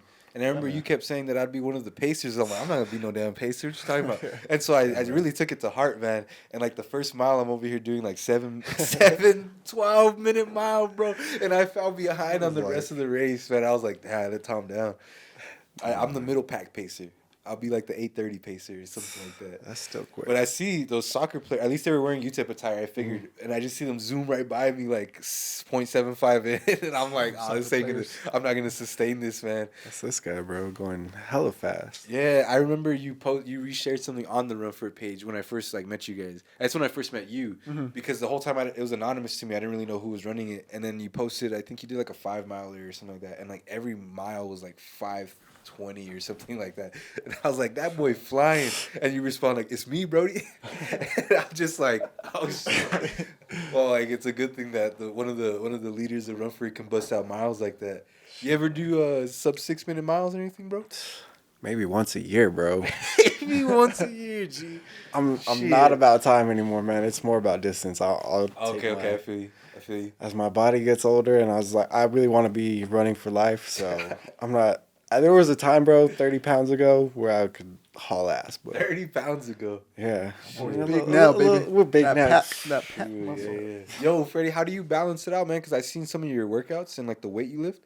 How do you balance out running, really fast distances? You got to keep a certain weight, you know what I mean? But like, how do you also lift so heavy, bro? Like, what's that balance? He's a freak. There's no balance there. Nah, dude. Like, I've always told him, I'm like, dog, you have like another lung or something. Like, Dude, that ratio, bro. Like, So- what's your weight? If you're like, 185. okay, and yeah. what are you benching? Like, what can you for reps? Like 265 or I something? know it's on my Strava, right? Yeah, that's I read use 'em, my bro. Strava like my journal now. I read them. That's something that it puts me in check, but it also, it kind of relieves me mentally. Yeah, 'cause and I then- think one time you did like I think it was like a bench, like find your 5-rep max, and you were like at 260 or something on Yeah. the bench. I'm like, what? Yeah, shout out to the boys at Black Flag though, man. Ian, Nick, all those guys, Eric, they keep me motivated. Miggy, my boy Miggy. If I'm gonna die, Miggy's always like, all right, motherfucker, I'm gonna die with you. But now, man, I mean, I guess that's just how it was since day one. You got like a strict diet or anything? Nah, not anymore, No, bro. Like, I at all? get Hennessy 50% off at Chipotle, so I eat Chipotle pretty much every day because at work, I go in a uniform and I get 50% off. So shout out to Chipotle, shout out to Chick-fil-A because y'all give me free food. That's my diet right there, to be honest. Shit, man. But nah, man, I feel like LeBron. I'm about to say something. Honestly, bro, I'm overrunning. Over? On Yeah, to the bro, like next. that. I think I'm done running for a while. I feel like that's a lot of people. If you're like a true runner, it comes in waves. Yeah. There's years where I see it in people in our club where they're like barely discovering it and they're like, oh, okay, I'm going to run miles, bro, like 50 miles a week, and it's cool. But if you're long distance ran since a youth, I feel like, it comes in cycles. Some Yeah, years, you like, start missing like some big lifts and shit. Yeah. Yeah. I need to get back to that for a little Yeah. bit. or like you're saying, it's hard to balance the gym and running. Some people, you have your time where you get like hardcore into the gym. Yeah. But like you said, he's off of running, but he'll never fully be off of running. Like, Yeah, Second season for weightlifting. or yeah, something like yeah. that? Thomas hit. Was it CrossFit? You do CrossFit too? No, strength and conditioning. Strength I and conditioning. always like the pack. I was with Get Lifted before they went to the pack, right? But then I transitioned over to Black Flag, and Black Flag is exactly the type of workouts that I've always been looking for. Not that the pack or Get Lifted ever gave me that, but I think It's like Black dialed Flag. in. Black Flag is a lot more strict. We don't do a lot of Olympic weightlifting stuff like that. So and it's a lot more cardio. Like the So you cardio won't- is you like won't see like a snatch in there? no, there's no snatches. Nah. The most we'll ever do is push press or some hang cleans every now and then. But we don't do snatches. We don't do power cleans, hang cleans, all that stuff. It's just more like strict base. That's what their motto is, strict, right? Mhm. But Thomas hit that right in the head, bro. It was getting a little bit overwhelming going to Black Flag and then running and then training for certain things. And then when I got hurt during that 100-mile race and I had that time off from running, that's when I thought like, yeah, I'm kind of overrunning a little bit. I don't really want to run too much anymore. I'm going to stick to Black Flag and just kind of die on those workouts. Yeah. And then I had that conversation today with Ross, actually. Okay. I texted him and I said, Ross. Yeah, shout out is Ross, a too. fucking Crazy. That dude. guy's an animal, man. I have a group chat with those guys, Ross, my boy Maddie, Johnny, and AB. And I had texted them in the group chat today, and I was like, honestly, boys, I'm kind of overrunning. And then, everybody came in their 2 cents. Like, AB's like, you think I like doing photography all the time? Like, like he's like, I get how you feel. And then Ross puts his input, like, you think I like doing this all the time? And it just gave me a little bit more sense Ross of is ease. like, you think I like doing 3-hour fucking monster workouts all Yeah, the time? right. So I'm like, damn. So then I Running the just, whole Franklin Mountain. I even fucking went to Reddit and I was just like, why do I not feel inspired to run anymore? Like, and then I finally sat down, and then now that Thomas said that, it was just like, well, you've been doing this for so long, and you kind of just need a day off or whatever. I think I'll get back into it, but I think I'm done for like maybe a couple of months. Yeah, I was ready to hear a year. I took running off when I joined the pack, and then I got a little break just from activity for a while. That's probably like the worst moment in all that stretch. Because when I went to the pack, I loved working out. I felt better about myself. I loved it, especially just going to meet the squad every time, like at 5 p.m. You know what I mean? There's something about that camaraderie. Yep. Something about cross training like that, whether it's just a Metcon or whatever you want to call it. If you got the license or whatever, if you don't, who cares? It's all sort of like just Metcon shit. But yeah, I mean, like we're all in it together. And then after that, I kind of like took another break. Well, I said I took that break, and that was like the worst time because I hated being inactive. And then I got back into just weightlifting, and then like I think maybe I joined one of your guys' runs early on, like around October-ish or like October. And then I was like, all right, I'm back. Yeah. You know what I mean? I felt like Jordan with the fax machines. Yeah. But I think it's impossible, bro, to go your whole life like just strictly on running. Like, yeah, because like when I was running and only running, I was like, man, I'm not getting stronger. And then I did CrossFit, and I was like, I think this is the perfect balance. But then I got like last place in like 2 different competitions. And I was like, hold on, let me chill real quick. So then I got back into weightlifting, just getting strong again. But then I just felt like, bro, I'm just doing like shoulder press. I'm just doing bench press, and I'm not really getting my heart rate up. You know what I mean? And I feel like I'm turning into like I'm eating the way I do still. I'm not doing anything to like burn calories or anything, and I'm not really doing anything to feel good about myself. Like I felt good after a weight lift session, but that like high like burns fast for me. When I finish running, I'm over here talking about my time and shit for like 2 days, bro. I'm like, look at this pace, look at my splits and shit. You know, I'm like more hyped about that. So now I'm like lifting and running. I think you're confirming that runner's high is a real thing. It is, bro. It really is. And it's not really, for me, it's never been like a euphoric thing, but there's times where I'm like, maybe music does help me a little bit. I don't want to say runner's high is like uninfluenced by anything around you. But shit, man, when I get in that, I don't feel tired, bro. And sometimes, like, during the last 9-mile run that I did, you wouldn't expect that shit to come in around mile 7, but it did. And I'm over here thinking, oh, man, I feel great right now. And it was starting to get cold, obviously. This was like last week, so it's like starting to get cold and everything. And didn't feel it, man. After I wear cotton shirts though when I run, so like afterwards I'm over here taking off a 20-pound shirt and shit, like you know what I mean. But yeah, runner's high is a real thing, and I don't really know how you unlock it, but I think you gotta find that it, like in like the run for it. Like, you gotta find what you're running for, and then that's what's gonna help you like just unlock that runner's high. Otherwise, if you're doing it mindlessly, and that applies to anything in my opinion. If you do anything without an aim to it, you're gonna fall off on it. You're gonna question why you're doing it. You're gonna get mad while you're doing it. You're like, what the fuck? Why am I doing this shit, man? But like I'm over here running, and I know that I'm trying to just. I wrote it down in a caption a couple days ago. I was like, bro, if I get stranded like in the middle of a mile marker, I want to know where I'm at. So like I don't want to be scared at a half mile. I remember I'll keep everything anonymous right here. But like I was with a friend, and they don't do edibles, and so I had to drop them off to their house after. But I was like stranded. I was like 2.5 miles away from my car, but I had my running shoes on, and I'm like, That's all you need. we good, like we good, bro. Use my feet, I just ran straight to the car back in like it was 2.5 miles, so it was like 20 minutes, 22 minutes ish. And you were on an edible? Yeah, but edibles aren't anything for me, bro. I'm groovy smokes. Come on, man. Like, Those are some of the best runs. Just if you know, you know. nah, not necessarily. I don't like edibles, man. If I take too many, I'm either nauseous or I don't feel anything. Oh yeah, It's like I'm not. maybe not edible runs, but elevated runs. Yeah. I used to hate it though, but now I feel like I'm good now. Yeah. Like that happened when I picked up running again this year. Okay. But before that, oh nah, that was the one thing I would never do before a run Yeah. because like I would feel it. Yeah. I love doing it before a lift because now I'm like, all right, I'm over here dumbbell bench pressing some 35s, which is nothing, but I feel it, and I it's helping me just go down control and everything. But when I'm running, it's the same thing. I feel it, so I'm like, my calves are on fire right now. My lungs are about to shut down. But I've gotten over that now. So now when I run, it's just sort of like. It's like the first thing I do before a run, and then I stretch, and then I go to run. stretching is essential. Yo, I wanted to ask you guys, when you personally run, is your guys' stretching routine similar to the ones that you do with the Run For It? Or do you guys have to scale it down because there's just too many people to like warm up with? My personal routine's a little different. I mean, I think we try to do what we do at Run For It, so that way people don't get hurt, obviously, but it's cold, so Freddy, of course, came up with those. It's more just essential running, like real basic. A little warm up. Yeah, warm up. Everyone should be a little warm before you run. Yeah, I do my own thing because I know like what hurts on my joints and stuff. I gotta like really stretch out my calves, but I think what we do is a little more like good overview of everything you should do as far as a run. Yeah.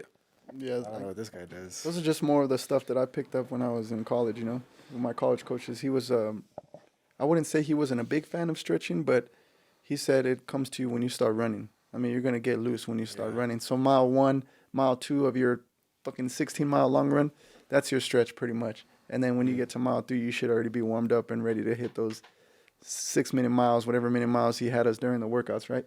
But those were generally the workouts that we did, or the pre-workouts that we did, stretches and stuff like that, like how we do at Run For It. Yeah. Just the dynamic stuff. Really, really quick, really simple.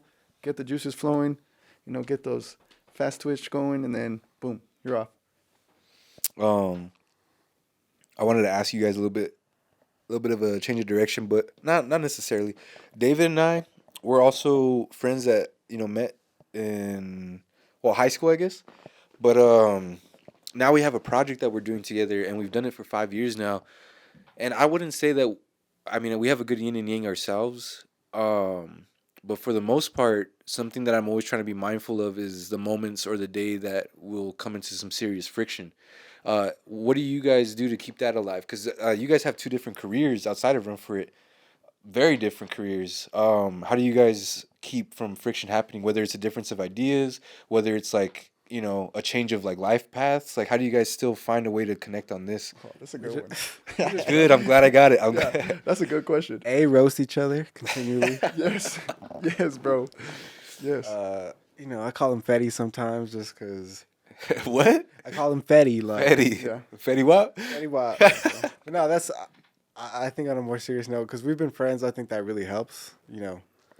We go way back, so we can't take any of this too serious. Like, like, shut up. Like, Yeah.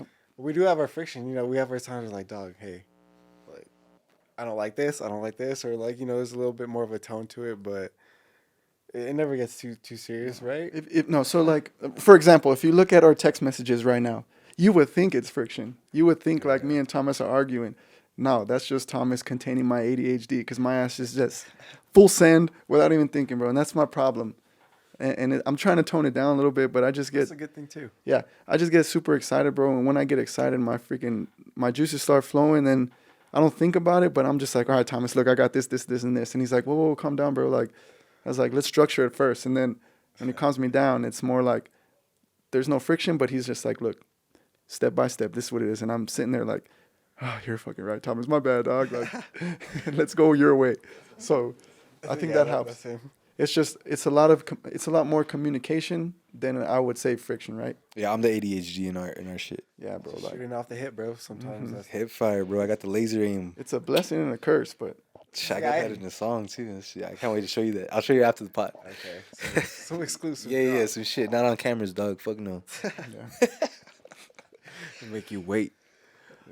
But now, man, it's like I said. As you guys know, I think being friends helps above all else. Like, because if not, I'm sure you've had other endeavors where you just really don't know people like that. So when it comes to like true clashing, it's like you were saying, you don't know that it's not that serious. Like, it's only one level. Like, hey, I don't agree, and you don't really know each other deeply. Mm-hmm.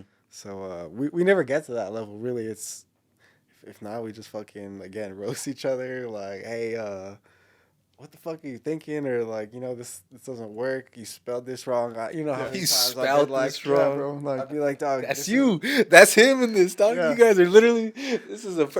And I hate to be like that because I'm like, I feel like I'm such a fucking by the book, and I'm like, what time should we post this at? What time is more traffic? Yeah, you don't want to be like nitpicky and all That's that. my ass, and I'm like, I hope I'm not coming off a certain way, but again, I'm trying to like, And it's But- absolutely true, yeah.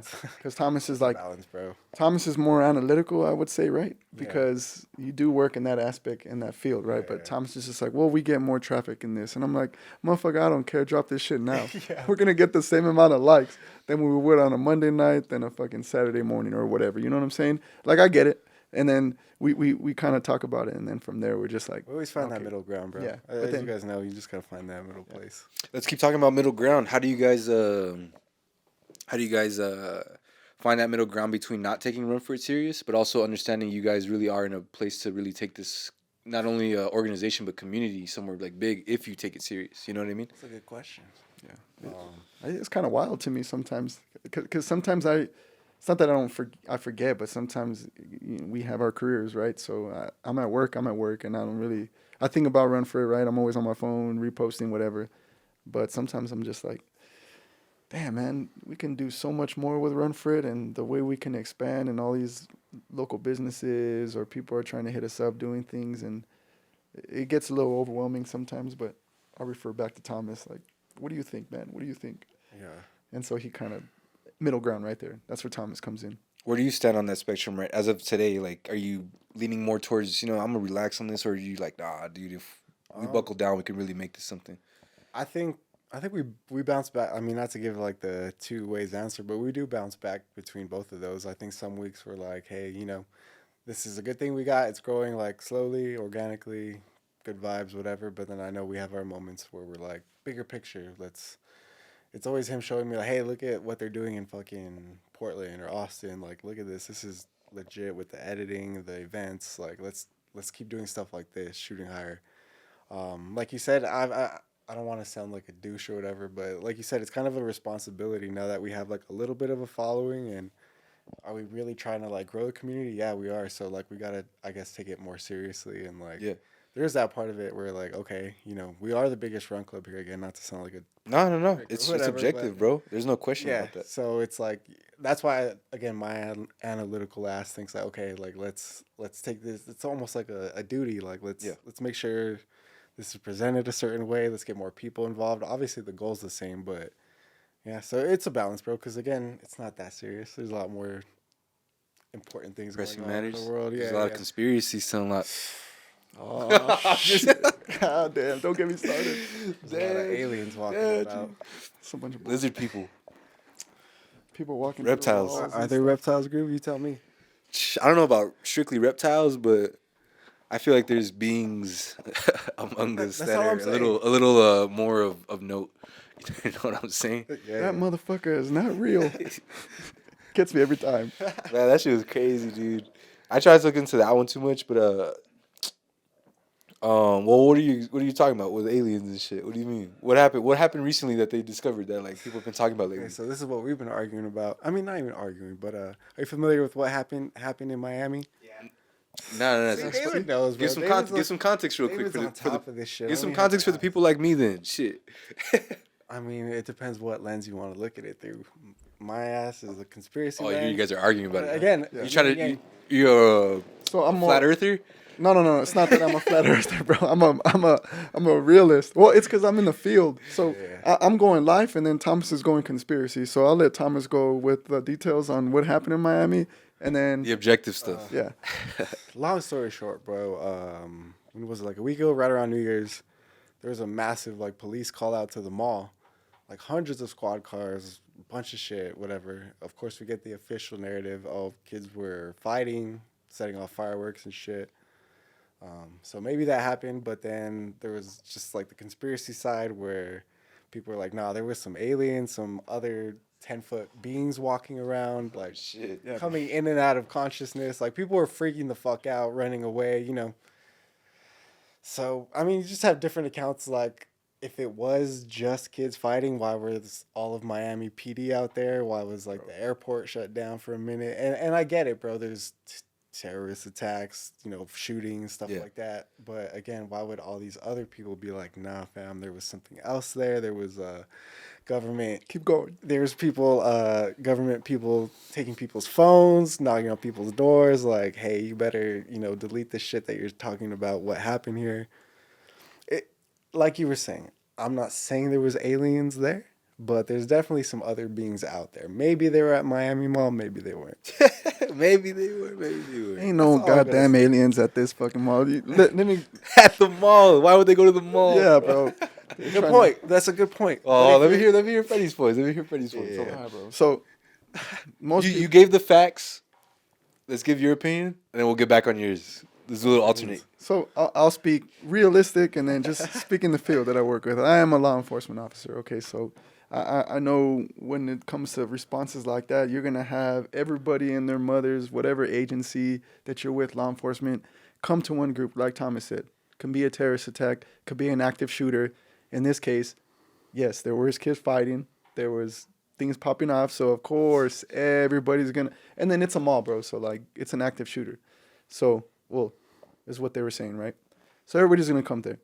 But you're telling me, you are telling me, in this day and age with social media and everything popping off, where people want to record everything. I mean, the lady was recorded at the fucking inside the airplane saying that motherfucker's not real. You're telling me that hundreds of people that were on scene did not get one single recording of these beings. That's the realistic part of me. Like, not one single amateur video. Not one single. And then I started looking into Twitter. I don't have Twitter or whatever, but the links that they were sending me of like these blurry things were fucking people walking, but there were cops, bro. Like a line of 3 cops walking, and there, people were saying that, oh, those are the aliens right there. And I'm like, come on, man. Like, and then you flip the mirror on the videos and stuff like that, and then it's like people are saying this is an alien, people are saying this is an alien. I'm like, oh, God. Like I always get with Thomas on conspiracy theories. We go back and forth, but you can just I'm more of a realistic type of person, I guess. Until I see a motherfucker. those are valid points, bro. Like, again, everybody has a fucking iPhone. Like think about it, bro. Like, no, that's a solid ass point, bro, and I agree. That's why I'm not like full stop. Like, yeah, this is aliens. But you got, like I told you, you got to think too. If this is like a being that is like way smarter than us, interdimensional, fucking non-human, it's gonna be kind of hard to like capture that shit with just our basic ass. What if it had the technology to just appear different on camera? Like it knew, like warp. like warp we don't the know how camera advanced itself. other species are. You know what I We mean? don't know how advanced the government is, bro. It's true. The Okay, internet was yeah, shut true, down. true, They were true. wiping. People were claiming that their phone was like wiped of like footage they took. Like it was no longer there. I mean, that's a whole nother rabbit hole. That's a whole nother podcast. do you think? That's a special edition. Yeah, that's a damn. We need to That's come a and do that. groovy We after should- midnight podcast. Right there. the Shay the club. I need to the get on nightcap. Henny on that one because I could just go on. But I mean, if one person says something, when it comes to conspiracy theories, and this is the way I think about it, if one person says something, it's like that whisper game. I'm gonna whisper in your ear, and then that next whisper on that other ear is gonna turn completely different. Dog. Like it's like a train. So it's like if I say, "Shit, bro, like my fucking phone was wiped out." I had a picture of an alien though, but it was wiped out. So this person's gonna be like, "Oh man, my shit got wiped out too," because they're gonna follow that next person. So I don't believe it. No, that's I'm not trying to be a party pooper, but no. fuck them aliens. You come see me tonight. I want to see one. And that's the excuse my dad always used. Like, okay, if there's aliens, why don't they just park on the front lawn of the White House or some shit like that? I'm like, yes, that's a good point. They were at Miami Mall now. There you go. No, I'm just kidding. But it's ants to people. Like the way we see ants, like we don't even comprehend the same thing. So why are we gonna mess with them? That's kind of why I think aliens. Like, oh yeah, there's some humans here, but what are we gonna do with them? They're a lot dumber than us. They're a lot. I don't know. That's just my opinion. You heard Andre 3000's album, the flute one. The flute joint. I've heard it. Yeah. One of yeah. the songs is "Ants to You, Gods to Who." You know what I mean? I love Yeah, that yeah. title. That made me think of that. It's Yeah, true. dude. Some of us think. I like to think that. I don't like to think this because it feels insignificant. But sometimes I wonder, like, are we just some aliens, like failed 3rd grade science experiment, just sitting on his exactly. windowsill or something like yeah, that? bro, like some Like, Rick what and it- Morty type shit. Yeah, you know? yeah, some shit like that. But I try not to. I try not to sink too much into it because then it's gonna end up making me feel like I'm a little too insignificant. Yeah. Kind of takes my purpose away. So I try to just like entertain it a little bit, and then just all right. I gotta get back to my vision real quick. 'Cause Yeah. if I am just a science experiment, then I still got 80 years on this bitch. So I gotta. Right. I'm not gonna be bored my whole life just like not doing shit. Exactly. Even if you knew, what were you gonna do? Yeah. I'm just stuck in that trap. You know what I mean? So like, how do you even get by that? But man, what are your? Do you have like? Do you entertain this? Do you like have a little? Do you poke fun at yourself? Not not at yourself, but like do you poke fun at conspiracies a little bit? And do you have like a top 3 favorite ones or anything? And I don't want to I don't want to word it like that, but just for ease of understanding, like is there the 3 things that you are like, nah, I'm never dropping this. I'm on this 100%. Like I believe this with all my heart type. Yeah. Of shit. What are the top 3? I think one, bro, the most OG, the most obvious to me is the whole 9/11 thing. Okay. Let's start there. Okay. I feel like that's where my whole conspiracy like life kicked off. Yeah, there's just, I mean, do you want this to get banned off of YouTube? How much can I talk about this? I don't think we'll get banned. I'm just kidding. No, but that one to me just seems like very obvious. Like that was not what we were presented with. I remember being in 5th grade, bro. Like going in that day, they wheeled out the TV, and that's all we watched all day.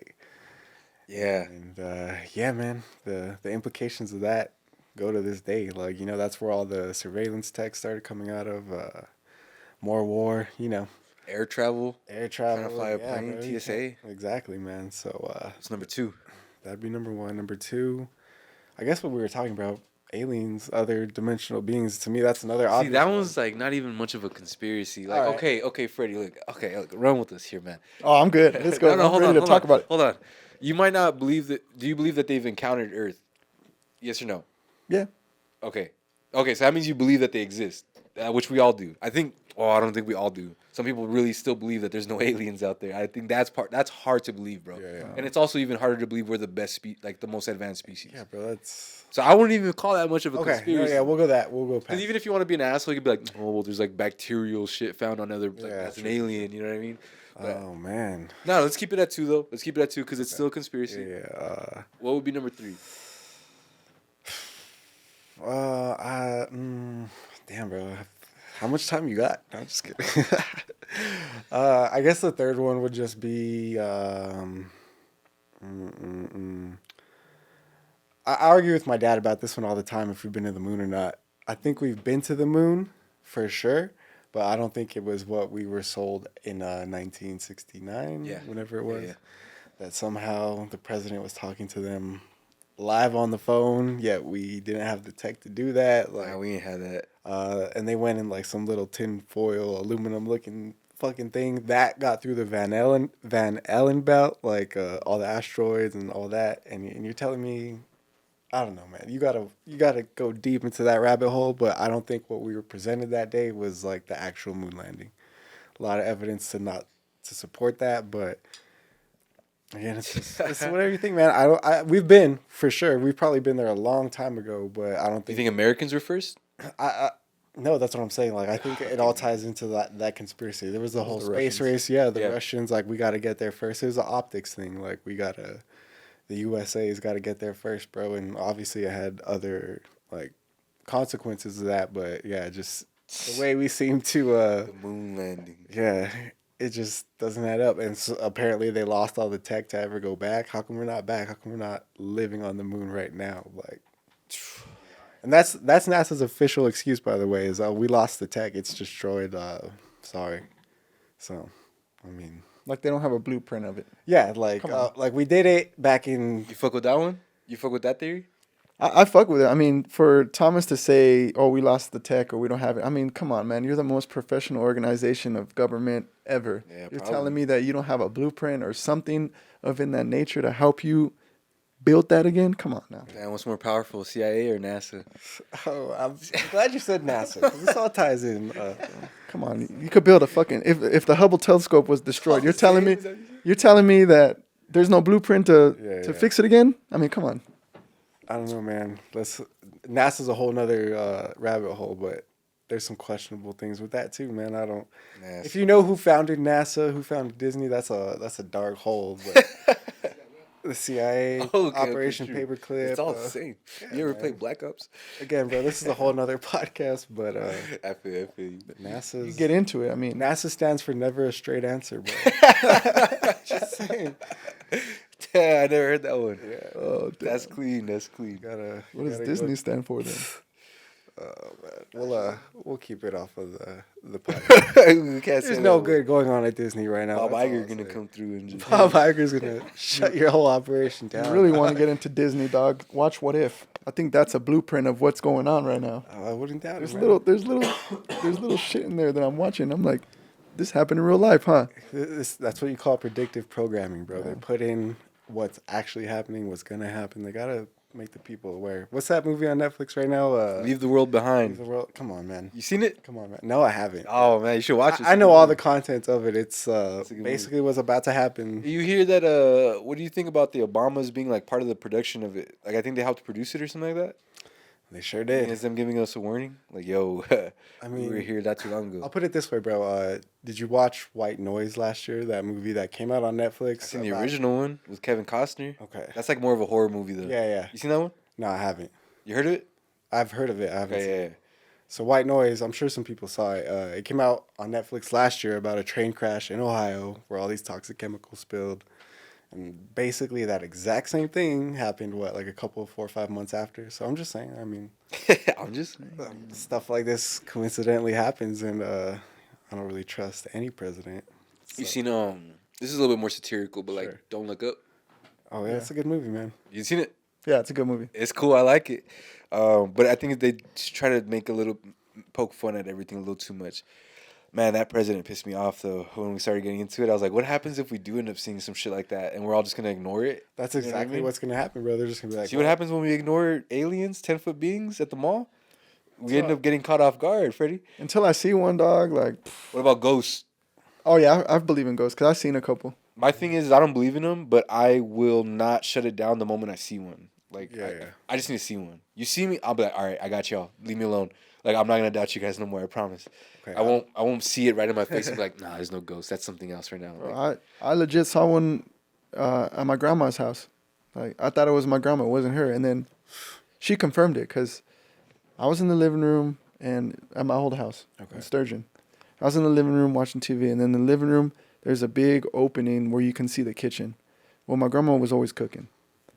So I'm watching TV, I'm watching Cartoon Network, and I just see something pass by me in the kitchen area.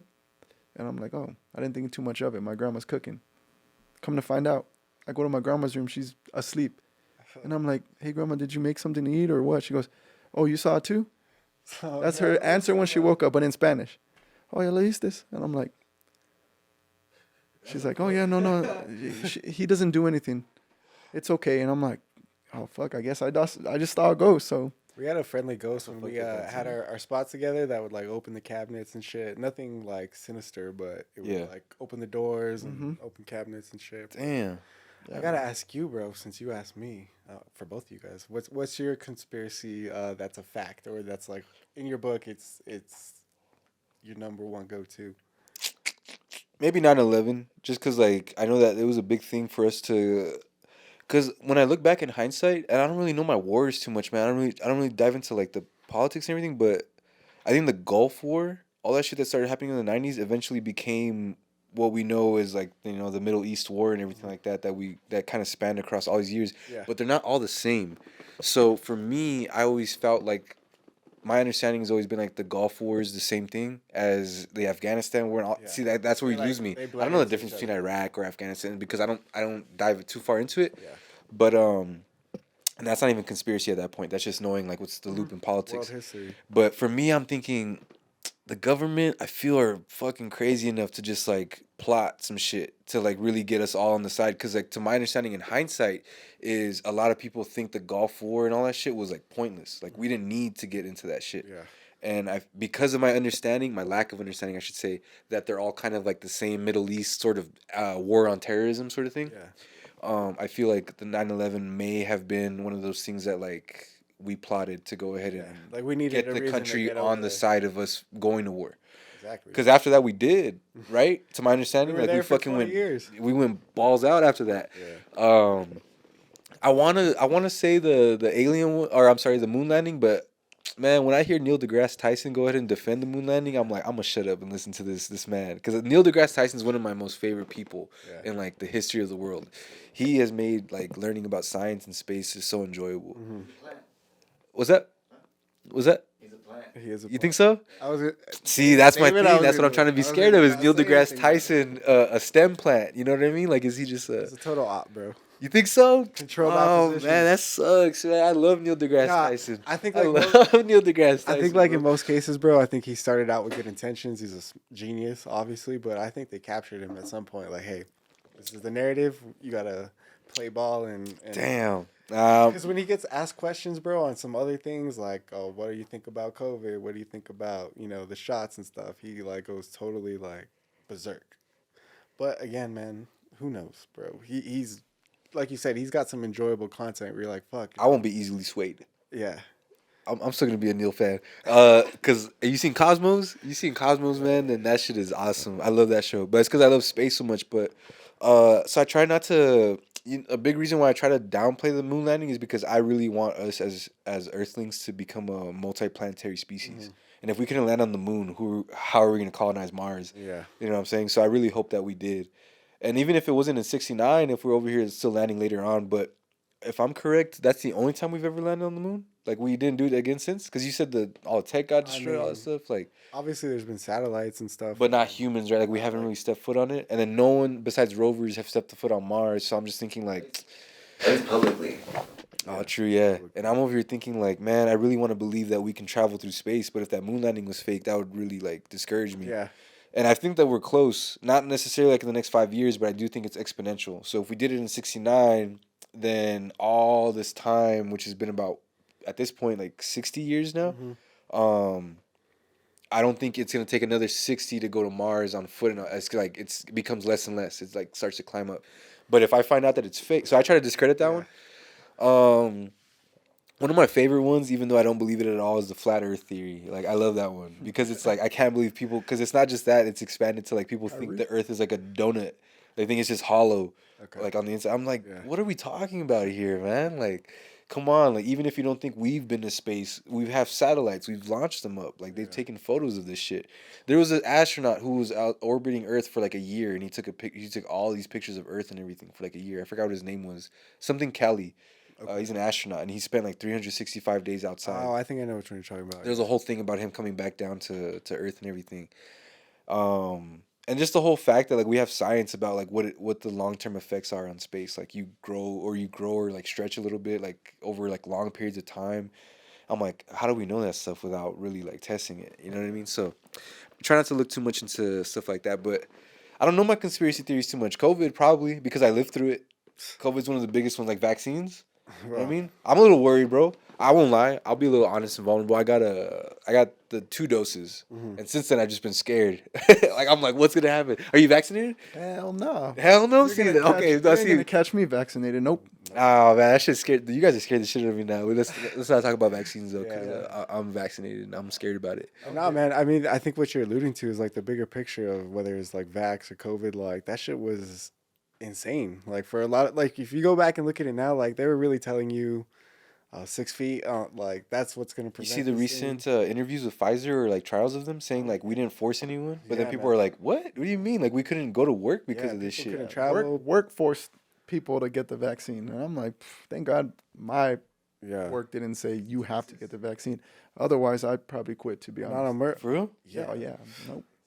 And I was scared of needles anyways. Or I'm not scared of needles. Like, I've never gotten a flu shot ever. Nah. Nope. Yeah, Damn. man. What That- about like the stuff that we've actually found vaccines for, like polio or something like that? Do we even get those anymore? Do we even get vaccines for them still? I mean, I As get a baby, right? I get tetanus shot.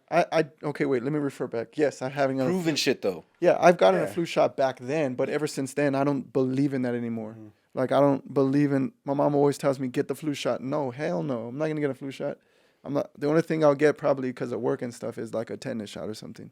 You know, if I get exposed to that. Even because then, of- man, that's what you're talking about. Polio, Yeah, tetanus. hell no. The old vaccines actually stopped to like what you were supposed to never get again. Nowadays they kind of shoot you with it. And now you're like 4 shots later and it still didn't really do anything to you. A lot of people, I mean, that's a whole nother subject, bro. But I think the overarching message is like a lot of things were told during COVID, how it started. Well, the solution was that, like, we look back now 3-4 years later, it's like that. If we just waited, That was it not out, it we'd at be all. straight. Yeah, bro. Like, I mean, personally, with the whole shots thing, like, my mom got fucked up off of those. She took her Johnson and Johnson, and 10 days later was in the hospital, bro. Like, Yeah. very sick, you know. And many such cases, and it's just like, yeah. I mean, obviously, they rushed that thing out. It was dangerous. Obviously, there's a lot more dire cases. People died, this and that. But again, that's a whole nother topic. Yeah, yeah. But like you said, man, I think COVID really opened people's eyes to like, oh shit, like Agendas. yeah, like Yeah. things. If you never believed in conspiracy before, I think that at least like made you think like, oh, like, well, who's making these rules, or like who's being censored, who's not, like what's being pushed. So I don't know. I think it was not a good thing, but Yeah. even what we're to tie it all back around, like we got to run, we got to live life, like True. for the first time ever, we're like, okay, I can just do what I want. Like the Yeah, world's on you can lockdown. breathe for a bit, catch Yeah, up. yeah. So it was a nice thing, man. Like in that regard. But Freddy, How come everybody talked about this, but no one talked about the most important conspiracy theory? What's the most Bigfoot. The Illuminati. Yeah, dude. True. Yeah, man. Damn. Yeah, Bigfoot. How did that make you think Bigfoot? Yeah, bro. Fucking Illuminati, dude. Like, That one's crazy, man. I don't think I'll probably throw that in top 5. I'll argue it. I had to debate about the top 3, but We're waiting on the call, man. As soon as we get that call for Run For It, we're selling out. it's gonna become like the next big ass Give me, give me that check. when the Illuminati came out and stuff. the like horns. that, I was YouTubing like how Kobe got a part of the Illuminati and LeBron and Jay-Z, and I would like go deep into that rabbit hole of Illuminati, which is just complete bullshit to me, but whatever. I mean, maybe, I don't know, maybe there's an organization like that, or the Freemasons, stuff like that, but Have you heard of the Rosicrucians? no. Rosicrucians, bro. Yep. You should look them up. No, I've never. They claim that their knowledge comes from the civilization before ours, and that they're from like that original Yeah. between the Younger Dryas, which was the Bible describes it as the Great Flood.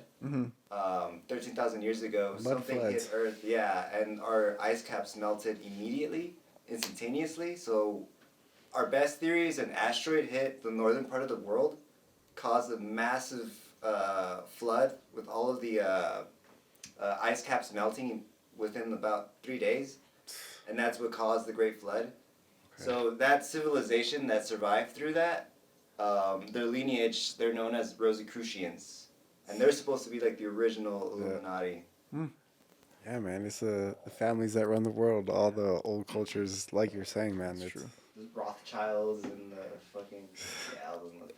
Again, that's a whole nother podcast, bro. In post production, that's gonna be a badass little mic switch right there. Like, that's gonna be sick because you're gonna be able to hear you real quick, nice and clean. Yo, Fred, let me ask you. Being in law enforcement, has it altered your opinion on like government wide issues at all? Like being able to kind of be a part of like a, because I mean, El Paso Police Department's a it's not like a government organization, right? It's still like a local. citywide? Municipal. I Okay. mean, there's so many different types of agencies. You got obviously your municipal, like El Paso PD, Socorro PD, Horizon PD, Anthony PD, and then you have your state agencies like the Troopers Texas and shit. Rangers, Troopers, and then you got DEA, FBI, CIA, HSI, ATF. And how connected are you to like different organizations like that? Well, you work with them all the time. Yeah. I So you work mean- with FBI agents. At Yeah, it any just point, right? depends on the severity of the call. Okay. Right? If they're they're super white collar, right? FBI, CIA, like they do shit way different than a municipal cop does. I mean, I think we do. It's kind of hard to get into, but we do more of the legwork than Yeah, I feel you. FBI. I They know where you're FBI going, is yeah. like more like white collar. Come in and take the photos of the shit. Yeah, and then they're a little bit more analytical, right? I mean, correct me if I'm wrong, whoever's watching this that's in that federal agency, but I think like local cops, we do a lot more of the legwork, crime scene, in the nitty gritty investigations and all Yeah. that stuff like that. So government wise, like for me, unless I have to, I don't really get into the government side of things unless I work with those agencies. But from people, what I hear, and the higher ups who are in that, they're not going to talk about it. It's like they get the gag order, right? They're not gonna talk about it. If I ask them something, I've had asked some like personal things, but they shut down real quick.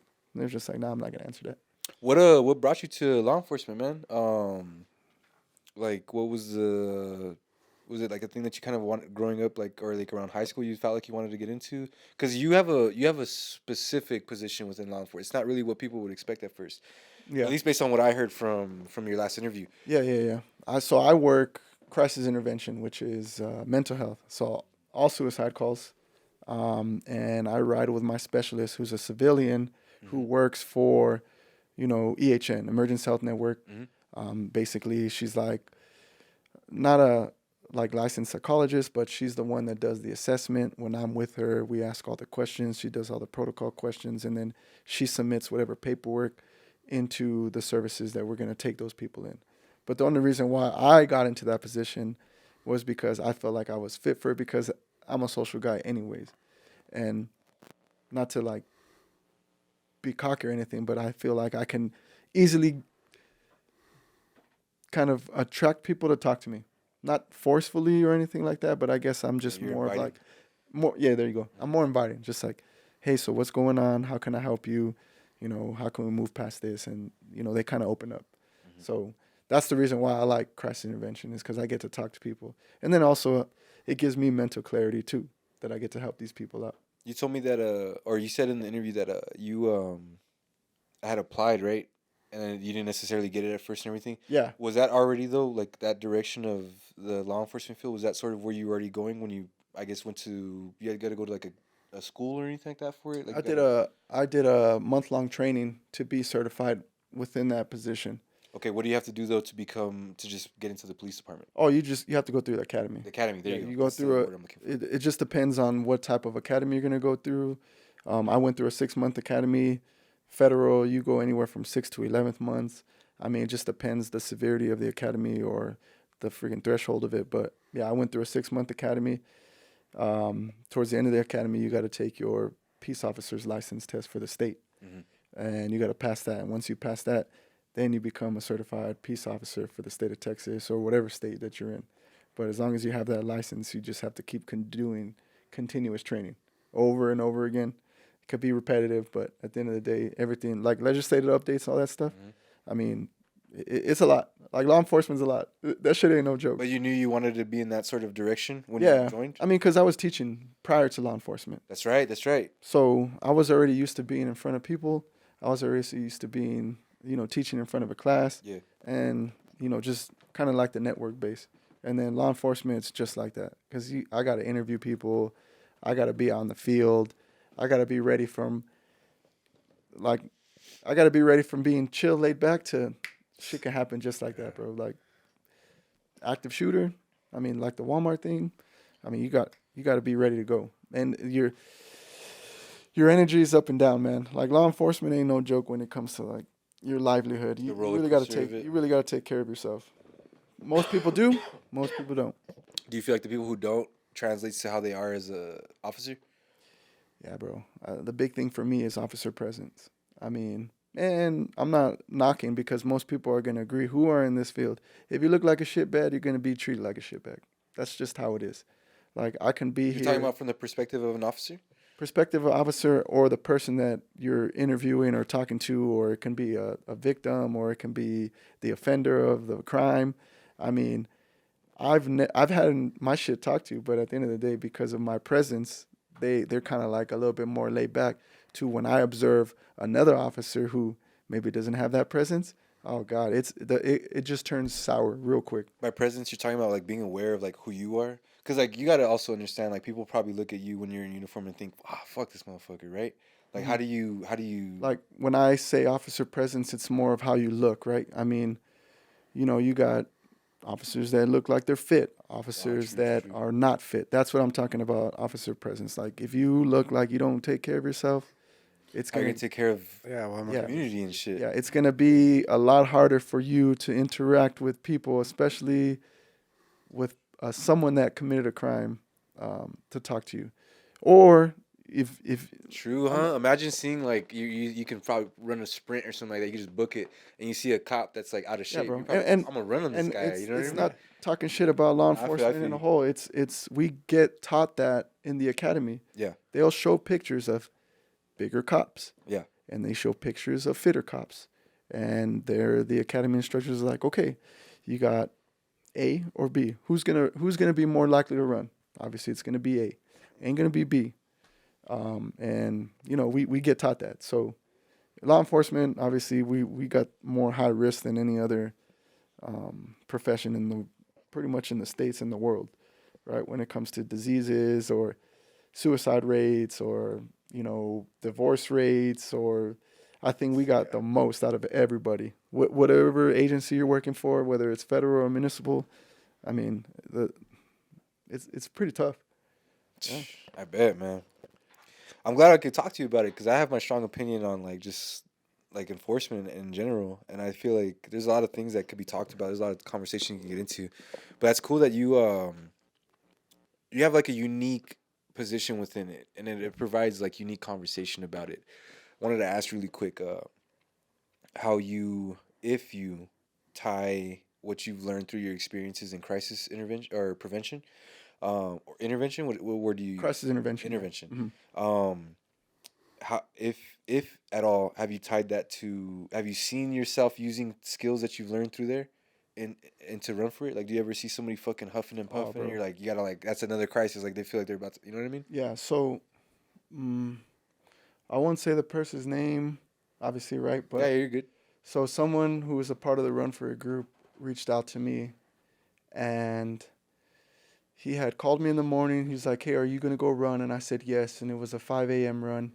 And when we were finishing the run, we're getting closer to my house, and he pretty much talks about his mental health and how he's just going on a downfall. And he knew that I was in that field and I'm in Okay. crisis, so he was asking me for my opinion. So, one, it was really I was side blinded. Two, I was trying to like legit analyze of what he was saying, because when I'm not at work, I keep work at work, and I keep my livelihood outside of work, right?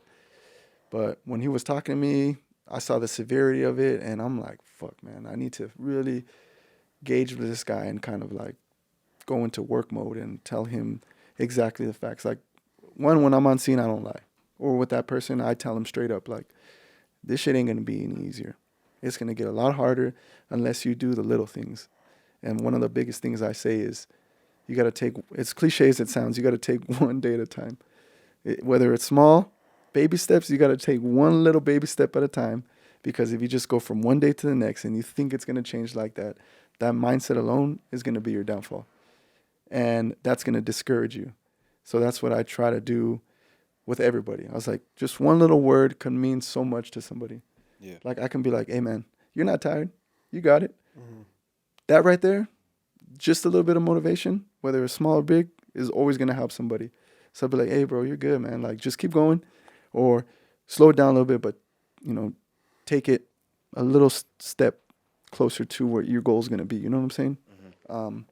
But yeah, man, it's helped me talk to people a lot better, talk to people more, and also it gives me a little bit more of a zen, like mental clarity. Yeah. Man. But yeah, I get hit up all the time when it comes to that, because now, when I did the first podcast with Diego, I don't think I don't really display on social media that I work law enforcement. Yeah, you don't. I don't really post it on my personal page. Like, I don't do none of that.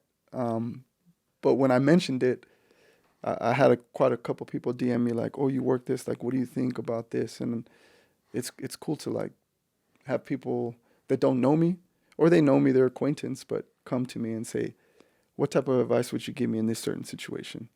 And it's real humbling, because I'm like, okay, well, at least I could help outside of work too, and then run for it. I mean, it gave me that exposure to kind of like help people more in a fitness aspect. Is there a reason why you try not to present your career too much? Because I know, Tom, that you don't really present it all too much either. So like, I'm sure there's two different answers. Maybe if not, I'll ask. We'll find out right now. How come you? Is it like it's just my work? Like, yeah, I take it serious, but it's my job. Like, I'm not gonna. What am I gonna present about it? Yeah, I think I just keep it more professional. I keep it within myself and within my agency and organization. I don't think they let you wild out, right? Like, Yeah, and would they tell you? Would they tell you like, hey, like, You're being too crazy. Like No. It's not like that. I mean, I'll always respect too work much Hennessy and- in your post. You gotta, Nah, because Can't have like I nobody said, sponsored by Hennessy. Dude. I love Hennessy. Everybody knows at the department that I love Hennessy, dog. Like, if you ask any one of my coworkers or the officers, they know I love Hennessy. I always talk about it. Like, that's not a big deal, right? It's Yeah. just more. I rather just keep work, and my livelihood outside of that. And that's pretty much it. I just keep a thin line between it, and then, of course, when I get an achievement with work and stuff like that, I'm always gonna post it. Like, I'll throw little snippets here and there of Yeah. like my patrol car or Or like even when you shout out one of your homies in the enforcement as well, in the agency. Yeah, I know you've shouted out a couple people who get Yeah. some awards. yeah, a couple of people like I'll do that, like that displays me maybe as a law enforcement officer and stuff like that, or when I'm pouring coffee in my patrol car and stuff like that. You can see the radio and stuff like that.